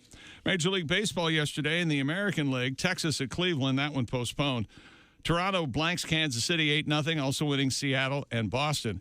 And in the National League, Reds beat Arizona and the Mets over San Diego. I'm Chick McGee, and that's your Bob and Tom Sports Update. Ladies and gentlemen, Bob and Tom. Yarn Bombers, they've attempted the Guinness World Record for the longest line of pom-poms, and I think it's pom-poms. No, I believe it's pom-pom. I think it's pom-poms. I think the N is first. It's pom-poms or... No, it's pom-poms. Pom-pom? They're both acceptable. No, apparently. they certainly are not my word. I'm looking at it right now. It is pom-pom. It's pom-pom. I thought it was pom-poms, like what the cheerleaders use. Either one are correct. Pom-pom So these or are those- pom-pom. There's someone yelling at the radio right now going, stop saying pom-pom! Bob and Tom in the morning and highlights all day long. The Bob and Tom Show, weekday mornings at 6 a.m. Eastern on Bob and Tom 24/7. Hi, man. This is Donnie Baker. You're listening to Bob and Tom 24/7. Now, Rick, you've got your stepdaughter as well. How old is she now? 9? She's 7. 7. Is she a dancer? Ooh. 7 and 10. Oh, will you stop? 7. I can't even have. See, I know. I have 2 girls. It's obvious to me I'm being repaid for years and years of sexist behavior, right? The tables are turned, and now I'm the sweaty, palpitating dad, the kid at the door, knock, knock. Hi, Mr. Schrader, here to pick up my, I like your daughter very much. I own a van. Oh, God. It has the Kama Sutra bookmobile with it. Benoit balls hanging off the rearview mirror. I love poontang painted on the side. Oh, great. I guess I got a few years to relax. Yeah, you got a few. Yeah, as long as she's still, eating her boogers. Hello, this is comedian John Evans, and you're listening to Bob and Tom 24/7. Right now, Killer Bees joins us in the studio. Bees, how you doing? Real good, man. I get up a see it. shopping list over here. My wife's eating in bed now. She's at that part of the pregnancy where they crave all this food. Some people have mirrors over the bed. We got a sneeze guard. Sleeping on those Posturepedic Sealamil, man. Hey, you ain't lived till you're making love, and your wife says, "Go slow, I'm spilling my chili." The announcer for the Super Friends, dead on too, by the way. I don't know who that guy was. Yeah, he was the guy who was after Ted Knight. Ted Knight did the original ones. Right. Meanwhile, back at the Hall of Justice, Jackie and Sarah and Monroe, get ready. Aquaman, I want you on the golf course in 5 minutes. Chop, chop. Hey, Superman, you're going to free bowl of super that hat or what? Talk to the judge. Morning laughter just might be the best medicine. If you want to turn your daddy parts orange, eat some Cheetos and watch some porn. Bob and Tom 24 website, if you please. Hey, welcome back to the Bob and Tom Show. Christy Lee at the news desk. Hey. There's Pat Godwin in the performance room. Hi. Josh Arnold right there. Hi. He's at the sidekick chair. There's Ace Cosby. Howdy. Manning the track phone hotline hot phone. There's Willie Griswold. Hey, man. I'm Chick McGee. I had a ham dog and a hot dog from Omaha Steaks. And thanks to Jess Hooker for being our cooker today, along with the other Jess. Halsey was there as well. Listen to that sizzle. Oh, those are the filet mignon, bacon wrapped. Oh, my goodness. Yeah. There's more. More food? Okay. Well, there's so much comes in that Dad's One Steaks package. Look at the bacon wrapped fillets. Yeah, Tom. listen Look to at him. We're talking about Father's Day just around the corner. And before someone blurts it out, many of us have sadly seen our fathers pass away. However, we know other fathers out there. What do they want for Father's Day, Josh? Steak! What does the steak want for Father's Day? Dads to eat them. That's right. Thank you very much. I'm glad you figured that out. We're going to move on. We have Christy Lee at the Bob and Tom News Desk. Well, we've been talking about food, so I have to bring this up. Wendy's announced yesterday the much-anticipated Strawberry Frosty will be available this summer. Wow, I bet. They're going to knock it out of the park. The Strawberry Frosty will only be available for a limited time and will replace the vanilla flavor in most restaurants, as vanilla is used as the base for the strawberry flavoring. I don't know how I feel about this. Well, they'll bring it back. Here's the thing. A long time ago, Tim Wilson and I would travel the country, and he maintained that Wendy's had the best milkshakes on the planet. Okay. When they had milkshakes. Yes. Right, not just Frosties. Not just Frosties. Right. They had Frosties, and they also had milkshakes. Yes. And I had a milkshake at Wendy's, and I lost my mind. They were so good, and they've never started them again or brought them back. Frosty's not the same thing. I wish they'd wonder why. have milkshakes. Has at Wendy's. anyone ever I don't done know. the... It's got to be machine-related or something. Ever done the multi-fast food thing? Yeah. Where you get your fries at one place, your burger at another. No. And you dip your fries You've in never the done Frosty. that? I know. I'm the fattest guy here, and I haven't done that. Oh, my God, you haven't lived. I mean, when you... Oh, you talk like you eat fast food all the time. And honestly, Josh, I would argue that mentally I'm way fatter than you. Mentally, I'm like 500-600 pounds. Yeah. I love this kind of stuff. Where are your favorite fries? McDonald's. Yeah. I think that goes without saying. Okay. And then I just depends. Sometimes you're in a Burger King mood. Sure. Sometimes you're in a Wendy's mood for the burger. Sometimes you're in a Big Mac mood. I'm just saying. That's when I true. was a kid, I would take my Schwinn Varsity. That's right. Nice. That was my bike, a That Schwinn was a Varsity. nice one, too. And it wasn't the Paramount. That was the nice one. No, the Varsity was pretty good. I would take my Schwinn, Just having a Schwinn was and good. I would go to a place called Royal Castle. Yeah? And they had a burger that I liked very much. Then I would go over to McDonald's and get their fries. And then I would go to another place that also no longer exists and get their shakes. How did Royal Castle get away with that? Was Were they before White Castle? I think White Castle was way first. It's a different name. Well, it's a square hamburger in that castle. Was Royal Castle a square burger? Yes. Oh. Maybe did they acquire them? I don't. Can you patent the shape of a hamburger? I would think so. I doubt it. Well, isn't anything sacred anymore? So do you ever dip your fries in the Frosty? Yes, the answer is yes. I don't, and you know me, I'm Mr. Dairy. I'm under the thumb of Big Dairy. I only will have real ice cream and real cream in my coffee, and I like butter, all these things. Sugar in your tea. But I do not dip my French fries into my Frosty. Oh, you're missing out. Quite good. Very good. It's very good. The sweet and salty combo. Yeah. I will say this: in the last couple of years, I've learned what is the variation of mayonnaise called? Is that aioli? You put fries in that? I thought you were making. It's very European of you. There's veganese.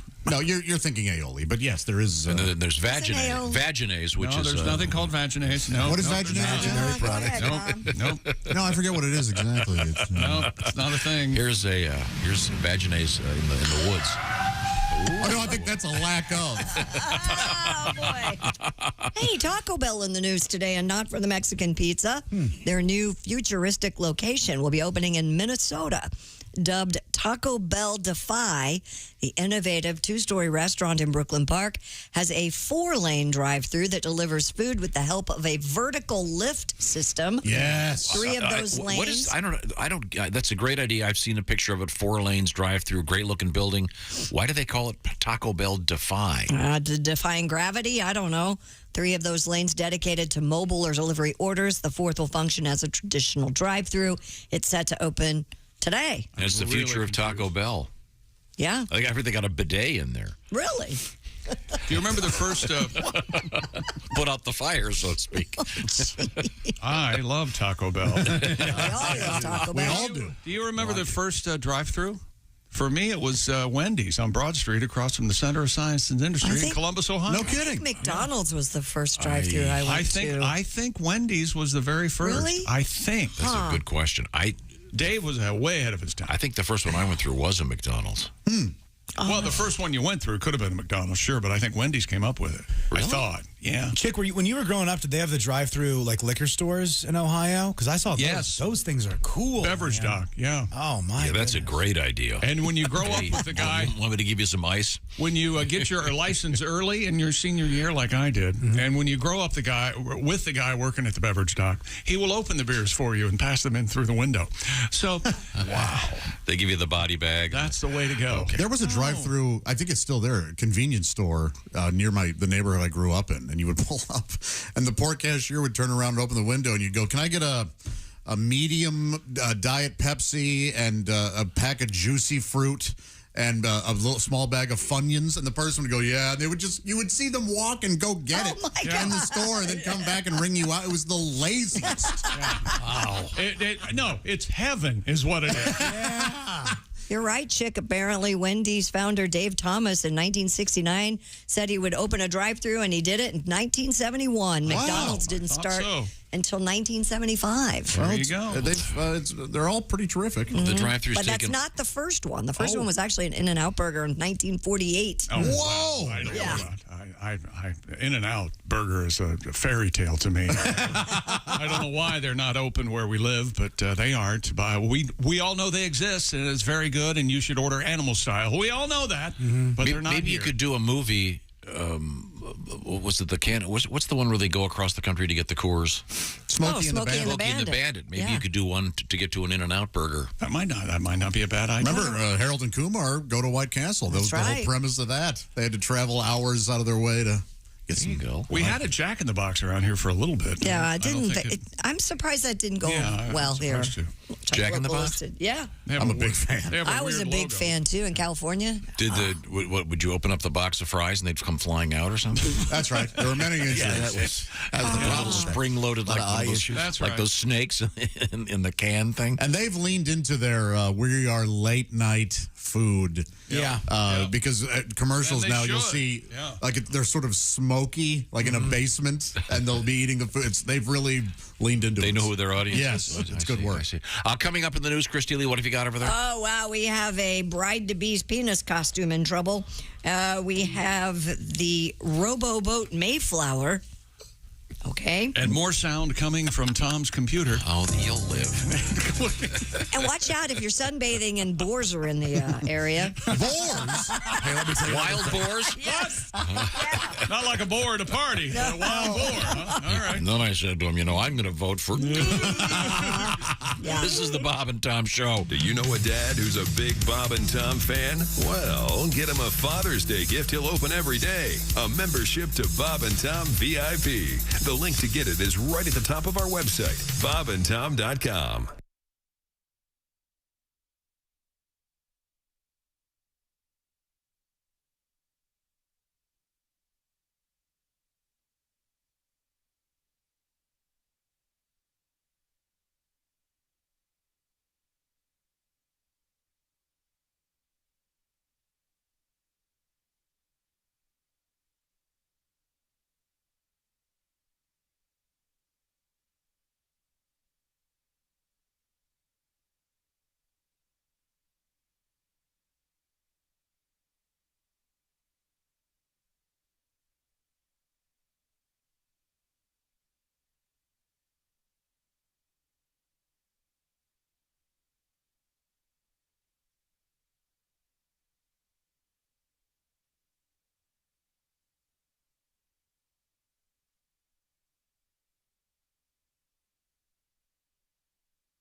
We got some extra from the Bob and Tom Show.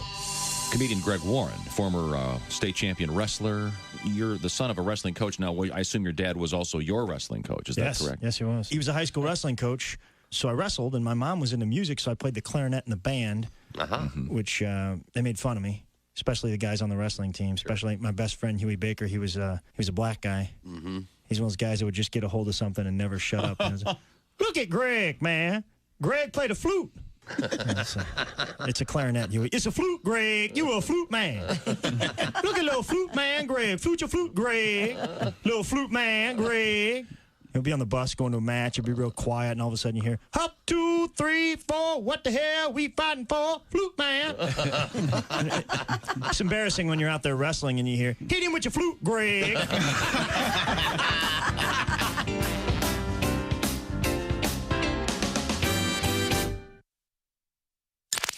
Do you know a dad who's a big Bob and Tom fan? Well, get him a Father's Day gift he'll open every day. A membership to Bob and Tom VIP. The link to get it is right at the top of our website, bobandtom.com. Enjoying steaks, burgers, hot dogs, the Omaha Steaks cookout. It's a great Tuesday morning here at the Frigamall building. Don't forget, coming up on Wednesday, again from the Bits and Pieces podcast, it's our friend, we call her Scorched Earth, Jessica Alsman, and comedian relationship expert Allie Breen with relationship letters. Dear Allie, Tom likes to call it sexy time. That's coming up on Wednesday. We still have a Tuesday to get through with you right here on Bob and Tom 24/7. Don't go anywhere. Hi, everybody. Christy Lee from the Bob and Tom Entertainment News Desk. Def Leppard's Joe Elliott admits they were, quote, naive in a good way when they first started the band, and they just went out there full throttle. That band has collaborated now in a book called Definitely, The Story of Def Leppard. It's described as part memoir, part scrapbook, and will include interviews with the band, archived text with past members, and memorabilia from the band members' personal collections. Definitely, The Story of Def Leppard comes out November 15th, just in time for the holidays. One of the stars of the original cast of the Broadway musical About the Temptations has now been made an official member of the group.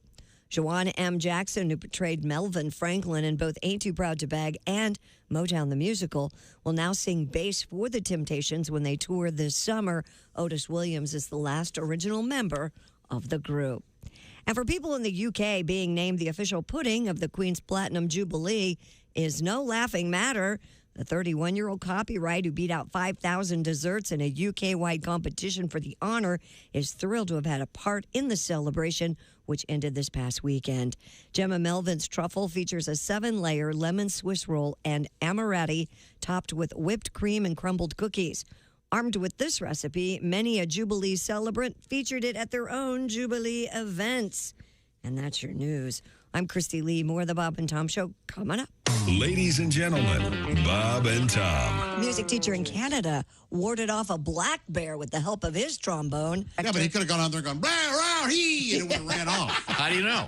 Because that's what black bears do. That's what they tell you to do. You're the authorities. Wait a minute. What would he have done without a trombone, Josh? Rah, blah, he. Oh, really?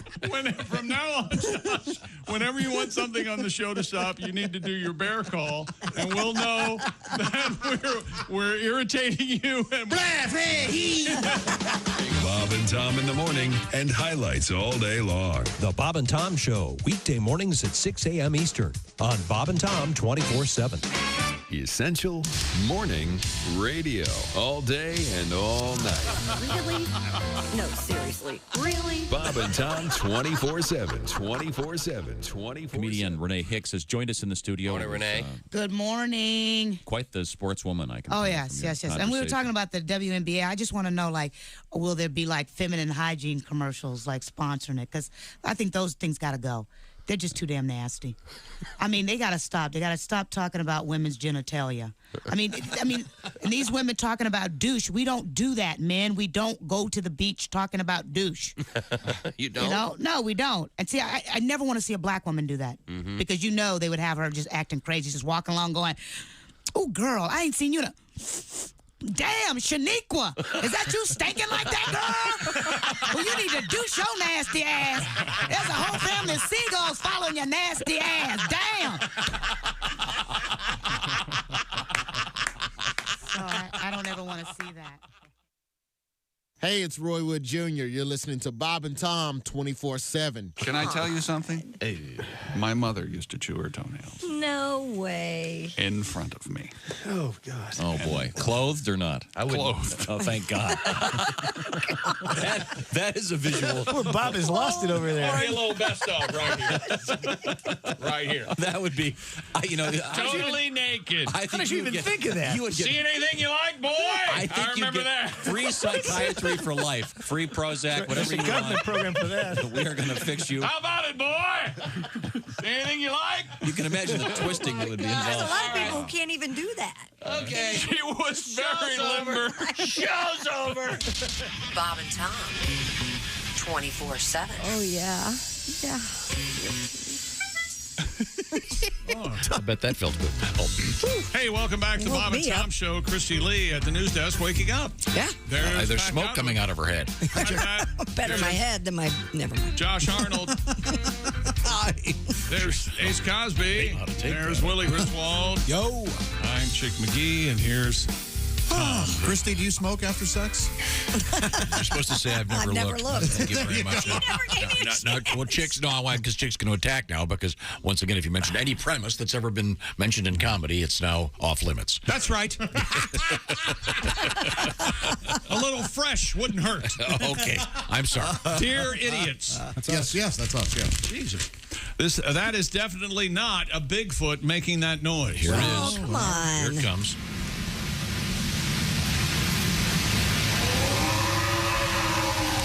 It is obviously Caroline Ray being told she has to wake up early and talk on the radio. Oh, Caroline was great. What do you think of that? And once again, what are they saying? They think it's the hunters are saying An this elk. is an elk. Yes, but in that second one, there's The horn of an elk so is- many people are writing in saying that is the screaming of a fox. Really? Yes. This Sounds one like a woman? Here's the second one. That's the elk, fox, whatever. Yeah. Okay. The first one that we still don't. you still hear the screaming of the fox? Doctor lecture. The one that to me is the funniest when there's an owl that lives around here. Yeah. And I get here early. And I hear it too. There's an owl that lives around. Yeah, He does. It's always who Or and he when or she. And Yeah, every morning when I come in, I love it. I have a little bit I do with it. I do. Do you talk to it? But the great thing about it really does go who. Yeah. Yeah. I mean, it's not like it's dead on. Yeah. Who. And I go, Josh Arnold. Who? I just said it, Josh Arnold. No, I always go, "Good morning, Mr. Owl." And he'll go, "Ooh." I say, how many licks does it take to get to the center of a Tootsie Pop? I always say A good morning one, to the owl. a two, a three. Hey, Jared just sent me this on Twitter. Apparently, they have drive-through daiquiris in a spot in Louisiana. Oh, yeah, they do. Great idea. How about that? All over Slidell. Wow. And Adele. finally, That's this right. one. I don't know where this sound effect is, but you guys know who Tom is, right? Tom Griswold. Here's the thing. Every time I hear the Sasquatch sound, I can't help but remember the time Tom was caught yawning in the studio when he didn't think anybody was recording. Yes. You remember when you do that dumb noise. I have He did it this morning while I was doing my news. I had to. I have an esophageal issue, and as any qualified physician will tell you, that's the. Then go see a doctor about it. I have Abigail The only continues. esophageal issue you have is that it's still working. Tom might be the hairless, whitest, long-lost link between the human and Sasquatch species. We've all been missing link. I consider that an honor. Thank you very much. Well, we've learned a lot this morning. We sure have. I didn't know, and I really didn't need to know that there was Sasquatch porn. Oh man, I bet it's. You know, the you're hottest. trying to say Sasquatch. It's not Sasquatch. It's Sasquatch. Sasquatch? You giant. Yes. What is Sasquatch? It's Sasquatch. on the East Coast. It's a Sasquatch. Sours before 5. Sasquatch. You feel better now? Well, that's You don't know. being It's a jerk. Sasquatch, but it's not Sasquatch. Sasquatch. No. Sasquatch. Can I just go with Bigfoot. Say Bigfoot. Bigfoot's easier to say. You keep saying Sasquatch, you're going to get stabbed. Bigfoot. Okay. Bigfoot. Now, Christy Lee is at the news desk. Have we missed anything, Christy? Oh, we've missed a lot of stuff. A bride-to-be had her penis costume stabbed and deflated during her bachelorette party recently in Scotland. Oh, that's a shame. Miss Laura Inglis had donned the inflatable penis costume while celebrating with friends ahead of her marriage Laura Inglis Wilder? to her partner, Miss Jill Hutchinson. Well, see, this is where this gets confusing because this is a gay couple, but she's Dressed as a penis. She's dressed as a giant penis. I mean, wouldn't you think that? I bet she's the top. Yeah. I wasn't going to go that direction. The strap Why on? not? Yeah. I mean, I would have. I mean, wouldn't you just dress as a mommy front naughty? A giny? No, not if you're the. I mean, if you're in a traditional bachelorette party, they have the straws, the phallus-shaped straws, et cetera, et cetera. Right. This is in a traditional bachelorette hetero couple. Is that correct? Yes. So wouldn't you think that Well, maybe her partner does the strap thing. Maybe she's got that. does the strap thing? Is that fresh enough for you, Chick McGee? Do the strap thing. You asked Yes, that's very fresh. Thank you, Tom. That was the sequel to Do the Freddy. At the outdoor event, 27-year-old Ronald McKinnon reportedly charged at Inglis and used a sharp implement to repeatedly stab the costume. Why? Deflating it. Some psycho jerk. Yeah. McKinnon has since pleaded guilty to charges of reckless conduct and received a suspended sentence. This is in the UK. They called him Jack the Circumciser. Jack the D-Tipper. Yeah. By the way, did everybody get the text from Tom about Ray Liotta talking to Terry Gross? Yes. Yeah. Yeah. And Ray Liotta, his first audition was him dancing, if you will, with Freddie and the Dreamers. Yeah. And doing the Freddie, right? That's how Ray Liotta got a part. His first audition, he did the dance, the Freddie. So he sends us this text and he gives us that fact, and I look at that and I go, "Oh, that's cute." Oh, well, I'm not going to listen to it, but that's cute. So then somehow he copies and pastes the whole interview and sends it to us, forces it on us that we have to read it. Yes. What a no! Leave us alone. I was proving a point. I'm sure that it might have gotten in the way from you watching the tape of an old Redskins game. Nope, sex education is my new jam, man. I'm telling you. Okay. Yeah, we know. British telling us. Wow. I come in every single day since you started watching that show. I'm forcing them to to prove a point about Ray Liotta, may he rest in peace, and the Freddie and the Dreamers. You won't shut up about Freddie and the Dreamers. Now, I hate it when now somebody. it's may he rest in and now peace. it's the day after he died, you were calling him a cokehead, and now it's may he rest in peace. No, he was good. What a dead fella. Oh yeah. Oh, dead fella. Oh, and then when we didn't laugh, he goes, "Well, you must not have heard me." Dead fella. Too soon. 40 years of cocaine use, and I'm the bad guy. Okay. Thank you very much. Could we get back to this lady in the penis costume? Yes, Yes, please. you can. Explain this to me, Christy. Why is she not wearing a more like vaginal oriented costume? Maybe she likes Just because she likes wants to be a penis for a minute. What's the big deal? Just as likes the P doesn't mean she can't dress like a D. She did it ironically, maybe. Mm-hmm. What do you like, Tom? You like the P or the D? What do you like? Like putting your D in Could you grow up? But I know if you want to do I thought about this. If you want to do a homemade vagina costume. Oh, good. Yes. Yeah. Yes. You put a jacket over a cardigan and wear a bolo tie. Oh, that would be Yeah. You got the menorah and the majora there. Yeah, you can do very. See, it's simple at home. It is. Save money. Don't go to Ted's Front Naughty Costume Shop.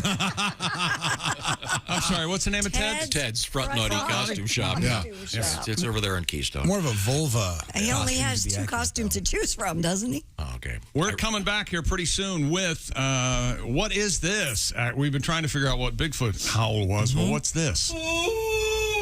I think it's unidentifiable. What the hell is It's that? inhuman, I'll tell you that. Definitely inhuman. Okay, but right now, if you want to hear these sound effects sound even better, you're going to want to put on a pair of Raycon earbuds. Chick McGee discovered the Raycons years ago, and now there's a chance to tell you how to get the best sound, the best safety while driving. It's Raycon earbuds. We're 30% funnier, and you can hear stuff like this with your Raycons in. Oh, my gosh. And Raycons now have 3 sound profiles to match whatever you're listening to. Noise isolation and awareness modes. You can choose to be immersed or tune into your surroundings if you need to.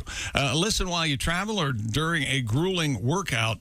Raycons stay in your ear. They will not budge. They have the brand new optimized gel tips for the perfect in-ear fit. At Raycon, you also get 8 hours of playtime, 32 hours of battery life. You get all this for half the price of other premium audio brands. Raycon earbuds have over 49,000 5-star reviews. And if you'd like to see for yourself what the hype is all about and get a special offer, go to buyraycon.com/Tom. Get 15% off your Raycon order. That's buyraycon.com/Tom. 15% off your Raycons. That's buyraycon.com/Tom. And I got a new slogan for them. You do? Yeah, because sometimes, how about this? Tune in with Raycons so you can tune out. You know what I'm talking about? Sure. I like it. Sometimes when you tune in, you really are trying not just to get intake, but you're trying to get nothing else coming in.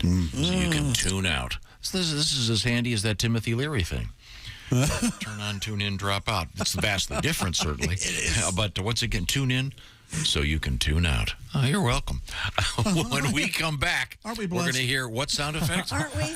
Well... My God, what is that? We'll find out. This is the Bob and Tom Show. This is Bob and Tom 24/7. 24/7. 24/7. Good morning, Bob and Tom listeners. My name is Mark Allison. Today is Tuesday, June 7th. It's early summer. Hope you're having a great day. Thanks so much for joining us. I mentioned it earlier this morning, but tickets are going fast. So if you're thinking about going, you might want to consider a night of live comedy coming up Friday, June 17th. That's a week from this Friday at the Irving Theater on East Washington. That's in the heartland, Indianapolis, Indiana. It's live comedy. Get this, performances by Willie Griswold, Jeff Oskey, Josh Arnold, and Pat Godwin with his guitar. It's an all-star lineup hosted by Tom Griswold and Chick McGee. Yes, they're all going to be there, and you should join us. Doors open at 6:30. The show at 7:30. General admission tickets, just $40. Limited VIP tickets for $100. Again, we're sending local kids to summer camp. It is an effort to raise money. It's very expensive these days if you've driven by a gas station lately. So getting these kids to summer camp, very important. A lot of folks can't afford it. We're just trying to help out, and you can help out as well. Proceeds go to send these kids to camp. For tickets, go to bobandtom.com/comedy show. And thanks to all of us that are going to hang out with us. Again, coming up Friday, June 17th, the Irving Theater, a night of live comedy with the Bob and Tom Show.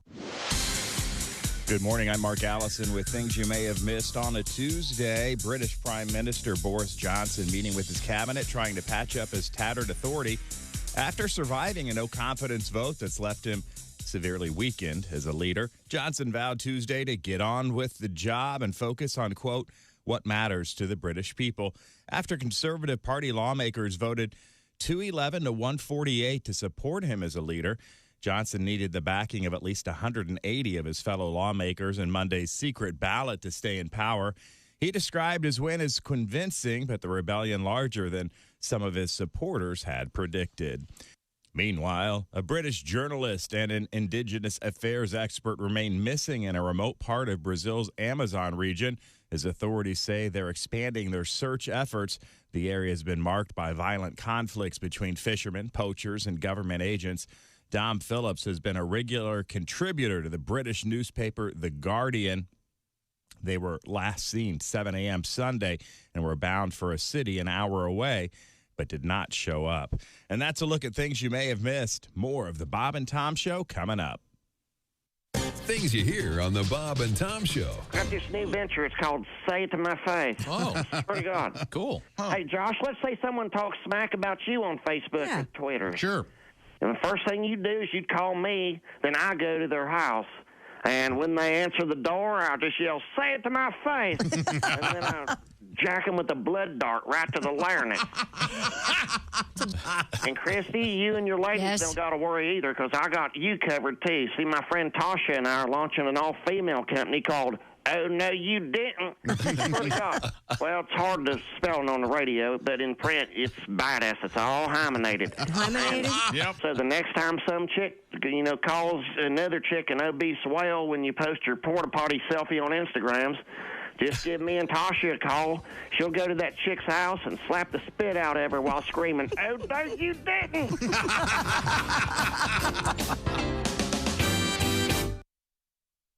Hey man, it's Donnie Baker, and the fact remains there's nothing better than being a VIP. And I don't mean like his dudes on Pervert Rabbit Xanadu's. I'm talking about a Bob and Tom VIP. Best thing, you'll never miss another minute of the show. I swear to God, you can hear the show here in the morning, and then cause you're a Bob and Tom VIP, you'll get the podcast of the entire show, a 12-month library of podcasts, hundreds of Bob and Tom comedy tapes, and a 60-day video archive of the show.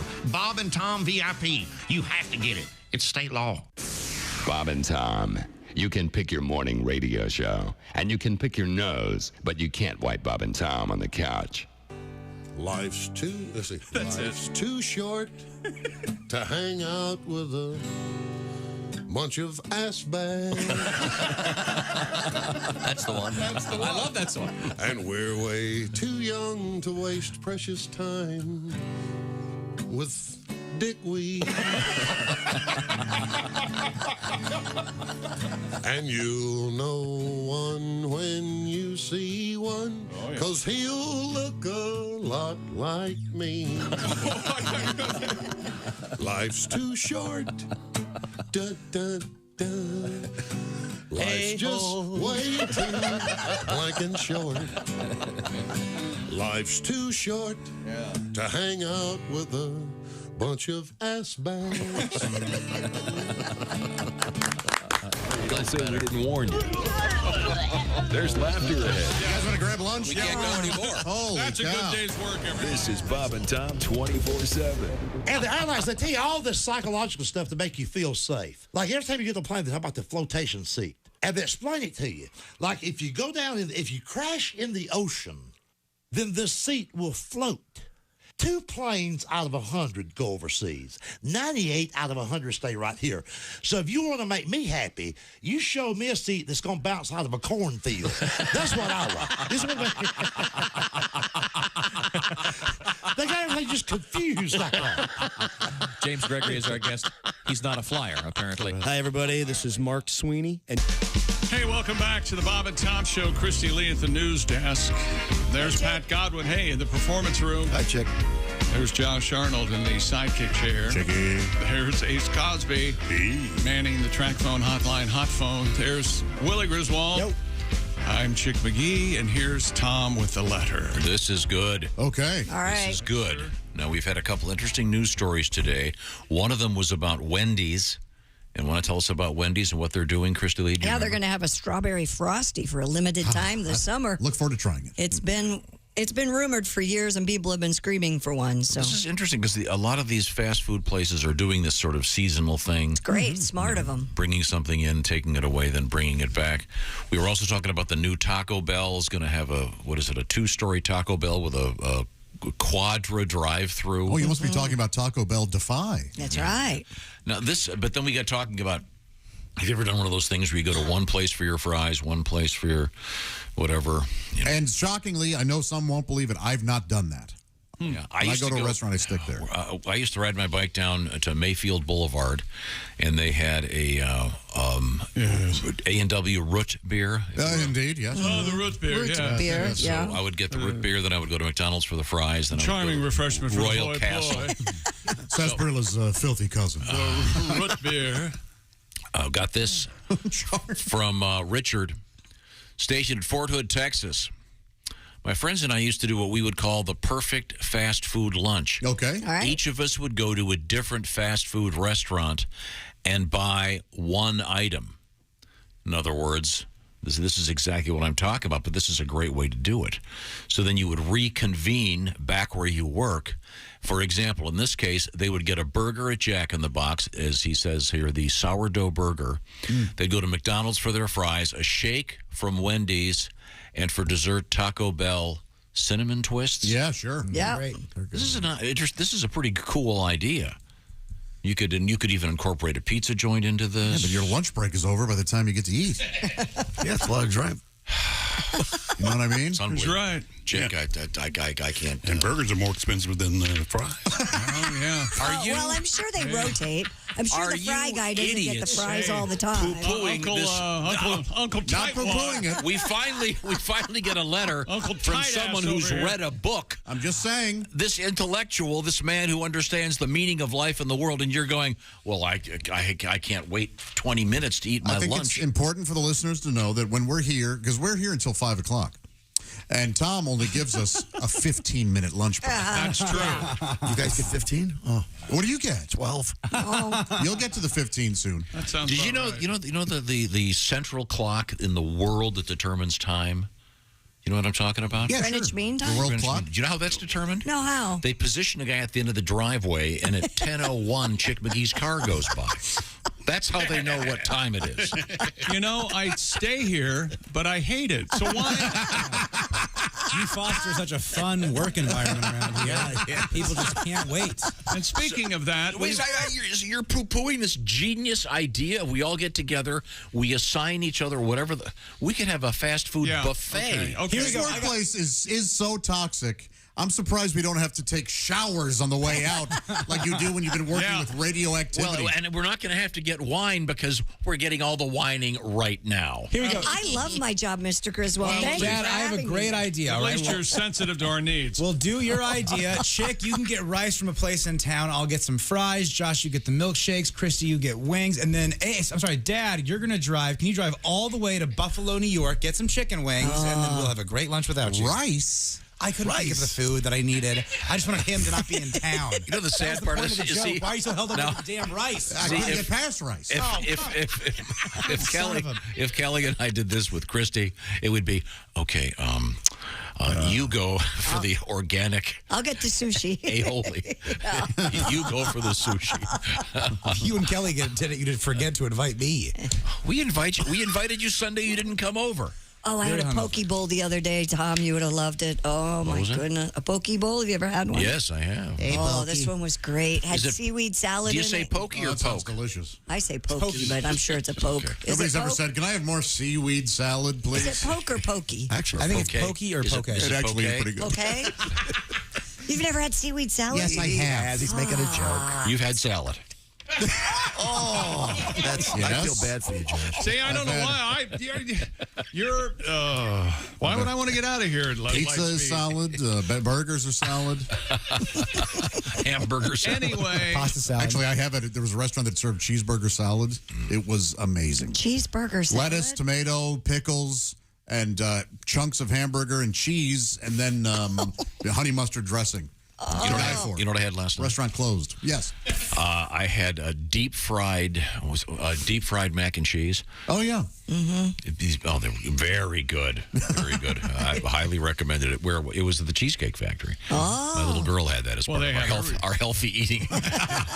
Guess who wasn't there? Kelly out of town? She wasn't there. Sorry. We've been trying to identify a sound all morning, Tom. You want me to play it? The fox? You say this is from the woods of Georgia, Josh? That's right.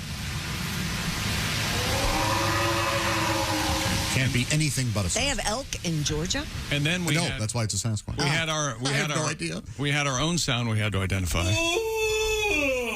And Rodney emailed us. It's obvious that the most recent sound that you're playing is the call of the wild jackass. I was recording. I didn't realize these were on. I was No. That's not what happened. This was recorded from another room in the building. Not while you were on mic. Have you ever played Halo? It sounds like the Halo intro. The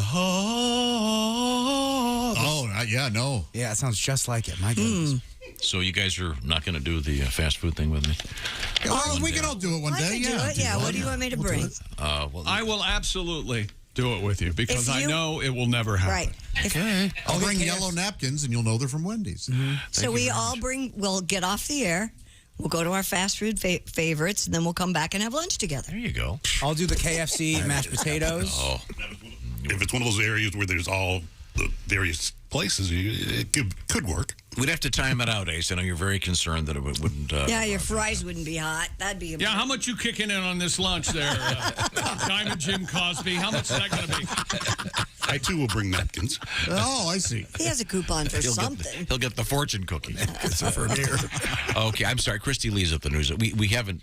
Have we covered everything? You know what? We should have lunch one day out of Ace's fallout shelter. All the cans and stuff he we should. That'd be great. The expiration day lunch? The expiration day lunch. More pumpkin filling? Yeah, like Dinty Moore beef More stew. dented can. We reconstituted beef stew. Yeah. Hey, do you ever look at the expiration date labels and any of that stuff, Ace? Yeah, but it's fun playing food roulette. Isn't it? Really? Yeah. Tonight on botulism or not. I brought the Bon Vivant Vichy Swan. I want to say hello to the 4 people that get that reference. Thank you. You're welcome. Oh, that's a French thing, isn't it? No, Bon Vivant Vichy Swan soup famously gave botulism to so much quite a few people.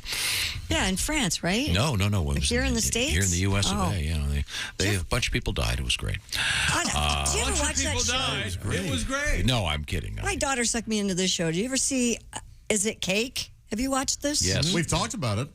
Because Bobcat's a big fan. Have you watched it? No, of course. You have to. It's unbelievable. They make sculptures out of food, and then from a distance you have to say which one is. Which one is the real hamburger? Which one is a cake? I will not watch that show. It's too much of a tearjerker. When it's not cake, I just cry. Oh, it's. I don't think you could tell if you were close up. I don't think there's no way. Yeah, there's some that are These things are amazing. If you haven't seen it, they make sculptures out of it. I was a disbeliever. I thought, no, this is stupid. And it was amazing. It's a basketball, and then they cut through it. And then the cutting board that the basketball is on, guess what, dummy? That's also cake. Yeah. Yep. Insane. Right? Have you guys seen, is it a food processor? It's just, there's a glory hole, and you Where you going, Josh? Really? And guys, Yeah, really? okay. They sound like you wouldn't watch the show. Is it a food processor? So they film it on Christopher Street in New York. Oh, boy. From Bobbitt Productions. At a construction site. Hey, come here, buddy. You look like you're into this. It kind of feels... Well, that was the famous Vagematic. Vagematic, Yeah, sure. yeah. I had the oh, that's right. I know. You've done every bit before. No, a guy just before Chick. Before Chick. Shakespeare of... Son of a bitch. Don't hit a nerve around here, people. Okay, don't hit a nerve. Chick is... It's been going on for 3.5 hours. Pointed out every premise has been done. 3.5 hours now. Oh, yeah. Seinfeld did that back in 1967 when he was 10. I'm sorry. He was brilliant. Christy, back to you. Ever cried while buying a home? I have not. I've only bought one home, though. I cry when I breathe. What's the point? And paying your mortgage doesn't count. A new Zillow survey has found more than half of Americans have cried while buying a home. Are these tears of joy? Gen Zers and millennials were more likely to cry at least once during their home buying journey. Oh, yeah. When are Gen Zers and millennials not crying? No joke. Nearly Willie. Sorry, I can't talk to you guys right now. Hey, what about a movie, Godzilla? Is that anything? Godzilla? It's nothing. No, I like it. No, I'm in. I'm in all the way. There's a house for sale, and Godzilla comes and eats it Crushes before they... it? No? Oh, Godzilla. Come on. That's got to be something. Great. Godzilla. Nearly 90% of recent buyers surveyed said at least one aspect of the home buying process was stressful. Godzilla. One aspect, the whole thing is stressful. The Realty app said, the Realty app said the findings were not surprising in the current low low inventory market, with nearly 30% of recent buyers saying they lost to an all-cash buyer at least once. I remember I cried at my first house. Yeah? Yeah, it might have been the asbestos or the lead paint or the radon, but probably the aluminum wiring. I sold That's what really took me. I cried when I sold a house for $1 to an ex-wife. I remember that. That was fun. Here, here's a quick claim deed. Sign that and shut up. Stop crying. Aren't people my age crying because when you guys bought houses, they cost like $2,000? Well, they cost less, but the interest rates were also 18%. My first house, my interest rate was 14.7%. I am not making that up. It's insane. On a $28,000 house. But a $28,000 house. Yeah, but back then. Yeah, I mean, obviously inflation and stuff. Right. Yeah. What we're trying to say is you've never had cause to know anything about money, so you wouldn't really be able to. But thanks for that. Those of us who have. No, but housing is more expensive now. College is more expensive now. That's all I'm trying to say. Yeah. But I think is this about the emotion of actually owning a home? Is that what this is? I think the whole process, when your inspection comes back, or I didn't find it that stressful. Waiting for your mortgage approval, or losing to another buyer. The worst thing that ever happened to me buying a house was I went for this where you sign all the documents, and it's like a 1 hour closing, 1 hour ordeal, and they called me the next day and said, "Can you come back? We made a mistake." Oh no! Time out, mister. Yep. So I had a house closing not too long after Tom had one at the same place. Yeah. And I love these real stories of what actually happened. And the lady said to me, "Oh, I did a closing recently with one of your coworkers." And I said, "Yeah," and she goes, "They read every word of every document. We were here for hours." I didn't read them. My lawyer did. Well, it doesn't matter. That's why you pay a lawyer. You know why I did that, Christy? Why? The first house I did, the first house I ever bought, the deed had been screwed up. And had I not had a lawyer with me, I would have just paid them all my money and not owned anything. Weird. Yes, well, that's very rare. And now they have. Do you have insurance for that? I don't know anything about it. I have a lawyer. Hi, I'm Captain Ignorance. This is my lawyer. He's in charge of my life. Go ahead. Well, it's nice that people get upset, and they're not really upset. These are tears of joy. I hope so, but it sounds to me like these are tears of frustration. Frustration, and then they get their first mortgage payment. From a generation where they brought dogs into schools because tests were too stressful. I don't think it was the tests I'd argue if I could. Trevor needs another hour. He's got an issue. Uh-oh. Sorry. Yeah. Hey, mail delivery. The worst thing about a new house is if your next door neighbor's a drummer. True. Yeah, one of my next door neighbors apparently collected old RVs.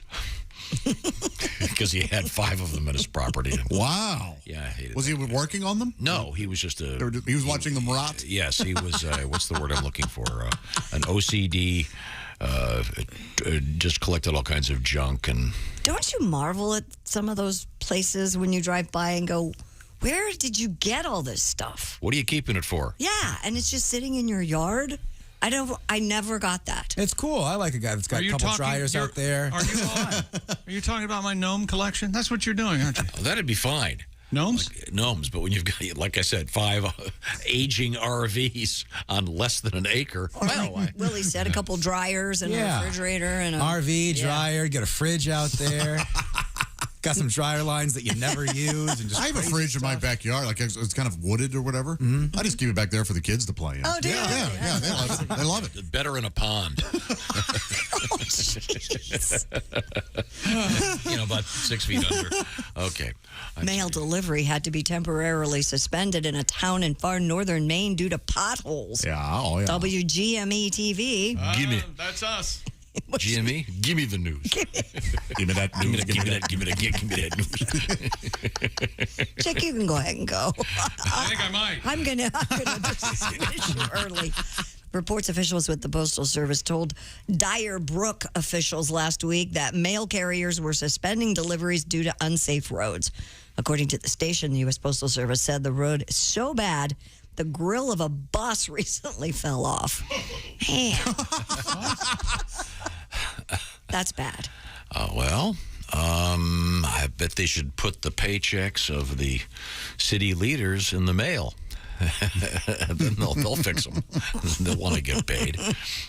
Sometimes dead is better. A sunbathing woman on a beach in Spain was bitten by a wild boar recently. Oh, yeah. Footage captured at a Costa Blanca beach shows the wild boar emerging out of the sea and running towards terrified beachgoers. Wait a minute. There are sea boars now? There sure are. Boy, oh boy. According to the Daily You never Mail. seen that Spanish version of Jaws? Big. The animal collided with a 67-year-old woman, bit her on the leg. Lifeguards managed to chase the boar away from the beach. Get out of here. I didn't know boars would. I guess they gotta bathe. Hakuna Matata. That means I'm going to bite your ass. Who knew? I always heard it was no worries. Yeah. Apparently plenty to worry about. Oh, yeah, they make it very clear in the chorus. That's no worries. Yeah, they say it. Bite your ass, Josh. Him and that little meerkat with us, his buddy. Yeah. Officials in Florida removed a massive 550-pound alligator from a family's pool. The Charlotte County Sheriff's Office said a family in Deep Creek was awakened in the night by the loud noises on their lanai.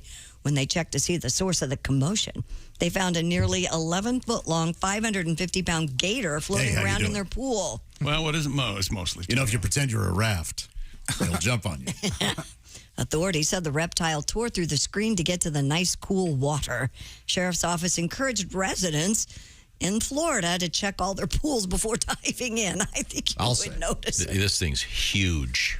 Yeah, I think you'd notice a 500-pound alligator before you dove in. Yeah, they do have that floaty that looks just like a big fat alligator. This thing doesn't. Oh, that's true. That's what the draft joke I did, yeah. Huh? We all just hate each other, don't we? Do you have to, after you get a gator that big in the pool, I assume you have to empty the water out. You think? Or at least skim the floaters. I would imagine. Doesn't mean he went to the bathroom in the pool. He was just cooling off. Maybe you got a good filter. Does a gator in the pool? I think so. Isn't Fat Alligator the name of an IPA? Isn't that a... Oh, it's delicious, yeah. Fat Alligator beer. That'd be a good name, yeah. Okay, right now I want to remind you about the importance of sleep. I think you know that. For example, sleep. Most of us probably didn't get enough last night. But I do love my Sleep Number bed. In fact, Sleep Number has one of their biggest sales going on, and they're extending it for your comfort. I'm going to talk about the Sleep Number setting right now. Christy Lee, your Sleep Number setting is what? 45. That means a nice soft mattress. Chick Very McGee. comfortable. 100. Josh, your Sleep Number setting? Oh, I'm surprised you're asking. 65. Okay. I'm 85. What does this mean? Well, it means every one of us can set the Sleep Number bed to the setting that we like. And then you can have the other side of your bed. That can be at the touch of a button changed to whatever he or she or your dog, whoever's over there, likes. It's that simple. The Sleep Number bed should be called the Freedom Bed. You're free to choose. This is America. Choose proven quality sleep from Sleep Number. You'll find them, of course, at sleepnumber.com/BT show. Every great day starts the night before. I love that idea. And now save $700 on select Sleep Number 360 smart beds. And also available right now, some special financing subject to credit approval. Minimum monthly payments are required. Get the details at sleepnumber.com. Once again, it's Sleep Number stores. You'll find them online, or just go to your nearest Sleep Number store to find them. Sleepnumber.com/BT show. Get a good night's sleep. Very important. And I do love my Sleep Number bed. When we come back, it is time for our history lesson. This is the Bob and Tom Show. Add to or continue the conversation. Check out the Bob and Tom Show on Facebook. Get the link at bobandtom.com. This is the Bob and Tom Show.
Things you hear on the Bob and Tom Show. Hi, I'm Morty Gleckman for Casket Carnival. It's a Casket Carnival.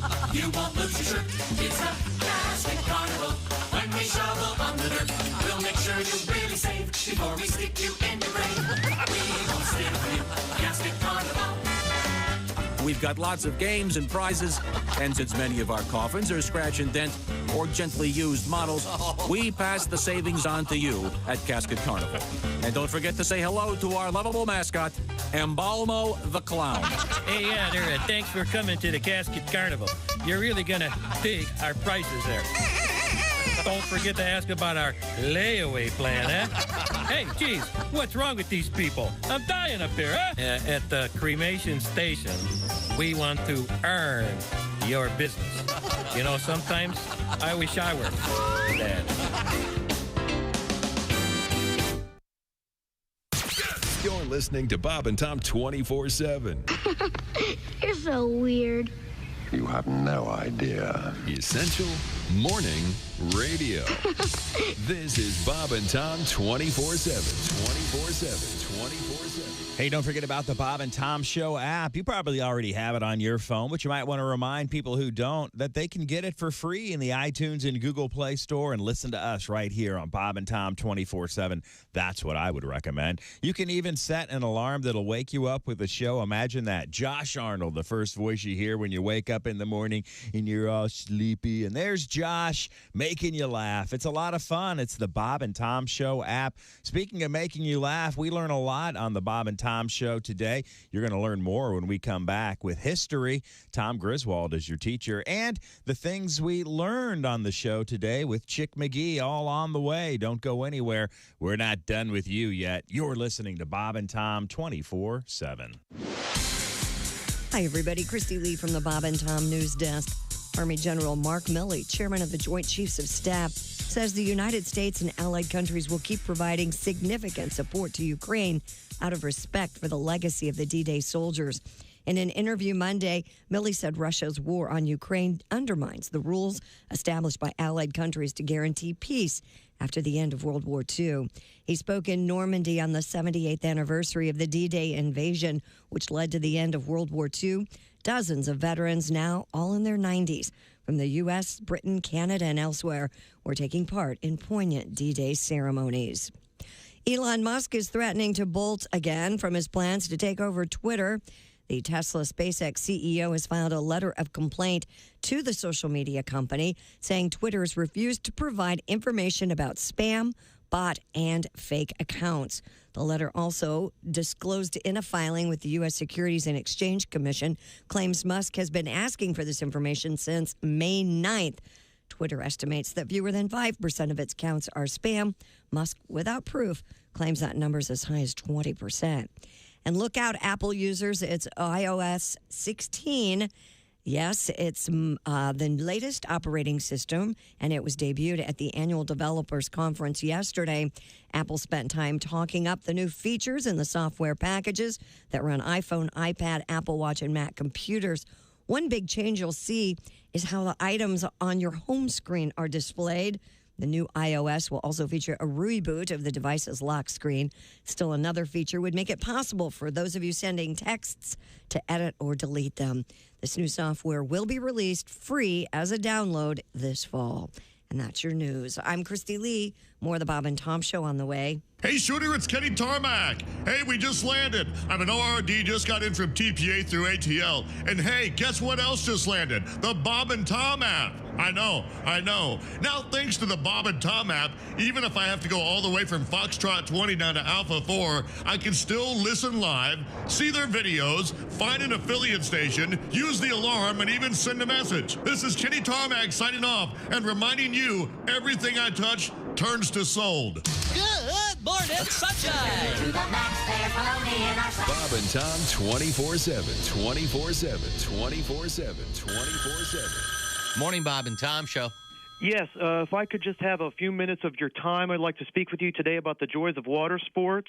Is this Bob and or Tom? This is Bob. Yeah, Tom, perhaps you already own a boat. However, this is a wonderful opportunity for you to upgrade your boat. Shut up, Randy. Read the script all right. Upgrade boats. I want Donnie. Okay. The badass wave buster, beast on the water. And tell Chick he looks thinner and he'll buy it. You get a free tube if you're not a lard queen or like pork. I ain't even gave my pager number, man. Donnie, all right, I'm not going to do this anymore, Donnie. Get back to work, Randy. You screwed it up anyway. Hi, this is Dr. Will Miller, and you're listening to Bob and Tom 24/7, which begs the question, why do you need Bob and Tom 24/7? You're listening to Bob and Tom 24/7.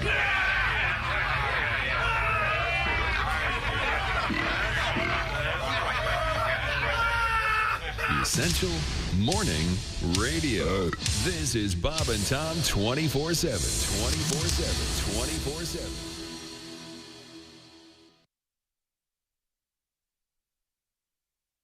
Details on the website. Hey, welcome back to the Bob and Tom Show. Christy Lee at the news desk. There's Pat Godwin in the performance room. Oh, yeah. There's Josh Arnold, the sidekick chair. Hi, Chick. There's Ace Cosby manning the track phone hotline hot phone. Howdy. There's Willie Griswold. Yo. I'm Chick McGee, and here's Tom Griswold. Thank you very much, Chick McGee. Very well.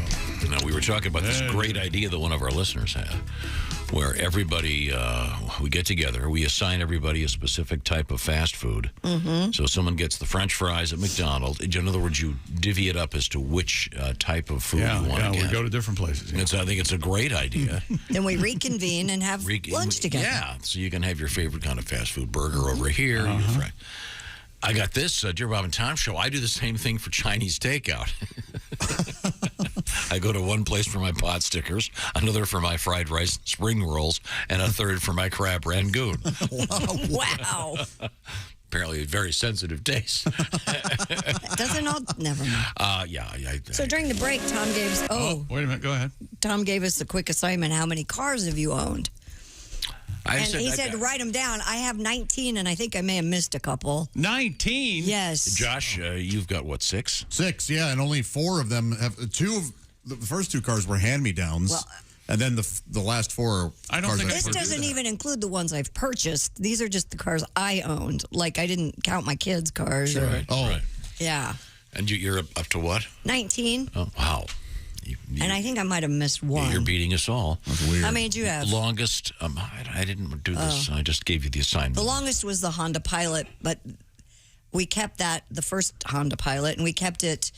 The girls both drove it in high school, so it was a long time. I had a Pontiac that I drove for so long that on the back streets of Harbor Springs, Michigan, the frame broke into. Wow. That's a long time. Those Michigan winters will get you.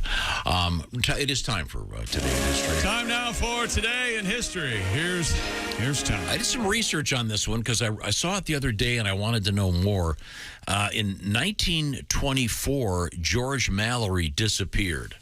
Who's he? Anybody remember who this guy was? No, that's why I just asked. George Mallory tried to get to Mount Everest. Very good. And he disappeared 775 feet from the summit. Yeah, he's still there, though, right? I thought so, too. I thought they found him. They found him in 1999. Yeah. Wow. By the way, no pulse. Yeah. Right. But he hadn't aged a day. Yeah. During the 1924 expedition, Mallory and his climbing partner, Andrew Irvine. It's Andrew Wrong Way, Irvine. Disappeared. They don't know if they got up there or not. So Wouldn't you just give it to them? Didn't they have a record or some sort of way to record how many bodies are up there? I thought they did. Yeah, I know they have expeditions that they go and get them now, but so it's not known if they actually summited. Well, which way were they facing? If they were facing towards the peak, they hadn't made it. If they're facing the other way, they were coming down. Oh, no. He's kind of right. That's exactly right. It's just so sad. It's sad evidence. Now, I don't know. Well, but I think you rappel down, so you're still facing the same way. I'm repelled, all right. Ski down. There's the joke killer. This is, here's one for you. In 1937, Time magazine published one of only 2 known photographs ever taken of the U.S. Supreme Court in session. Well, that's got to be exciting. It looks like a bunch of vampires up there. This made Today in History, huh? Yeah. It's kind of a lean day in history. June 7, yeah. This will make you happy. All Ace, 1955. You know who was president? I do not. Ike. Say Ike. I like Ike. It's the General Eisenhower. He became the first president to appear on what? Television. The Bob Hope Color Show. television. Color television. Very good. Today's June 7th. In 1944, on this date, the beaches of Normandy reopened to tourists. Jesus. Wow, you know something? That's Josh, by the way, if you'd like to send your cold manure. Wow. Time now for things we learned on the Bob and All Tom right, Show. kids, let's... Oh, my God! Did you know that when General Eisenhower, President Eisenhower was on TV for the first time, he actually appeared on Stupid Human Tricks. He did. And he ate 7 marshmallows while using his hands. Time now for things we learned on the Bob and Tom Show, brought to you by NAPA Auto Parts. At NAPA, when it comes to serving you, our motor never quits. From next day delivery to getting involved with the local communities, that's NAPA. Happy birthday, Muammar Gaddafi. We started... an unsung hero. I tried to stop it. What I admired about Muammar Gaddafi... Shut up. He understood branding. He never changed his He name. was Colonel Gaddafi. He could have made himself a general, but he didn't. Because he understood he was Colonel Gaddafi, and he kept it. That's why I like the Big Ten so much. So I'm sorry, back to We opened up the show with Everybody's Pissed at Me by Tom Griswold. Turned out we were all I know. Also, we started out the show with I Cannot Stop Listening to Wild Thing by Tone Loc. I found that my car has amazing bass response, and I can't stop listening. I expect to hear this as you're pulling away. Oh, yeah, I'm going to sit in the parking lot for about an hour. But that'll be in, 2 minutes? Let's see. Josh has Bigfoot audio, and we have our own audio that's unexplained. We still don't know. That may be the Sasquatch. It sounds like Halo. God, that's scary. Friday. We're still loving Trombone Shorty. I think Tom has nothing trombone. not to love. Nothing wrong with trombone. Nothing wrong with this. Nothing but the bone, baby. We had the Father's Day. Old Medina. We had the Father's Day cookout today from Omaha Steaks. Well, let it go to the badass part. Go ahead. Then we had to hear Who Cut the Cheese by TGMC Mofo. No, it's Smooth Teddy B and TG Mofo MC. That's what I... Oh, there you go. Trombone Shorty, ladies and gentlemen. Learn more.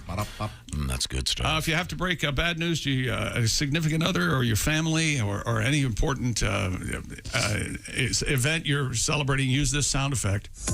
Oh, my God. What happened?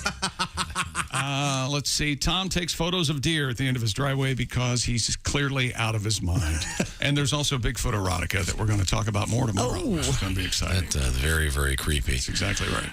Okay, well, thank you very much, Chick McGee. You're welcome. Thank you. On the Bob and Tom website, there's an invitation to a very special event, Friday, June 17th. Details are posted right there. This is the Bob and Tom Show. For Father's Day, give Dad total access to the entire Bob and Tom library. Give Dad a membership to Bob and Tom VIP. The link to get it is right at the top of our website, bobandtom.com.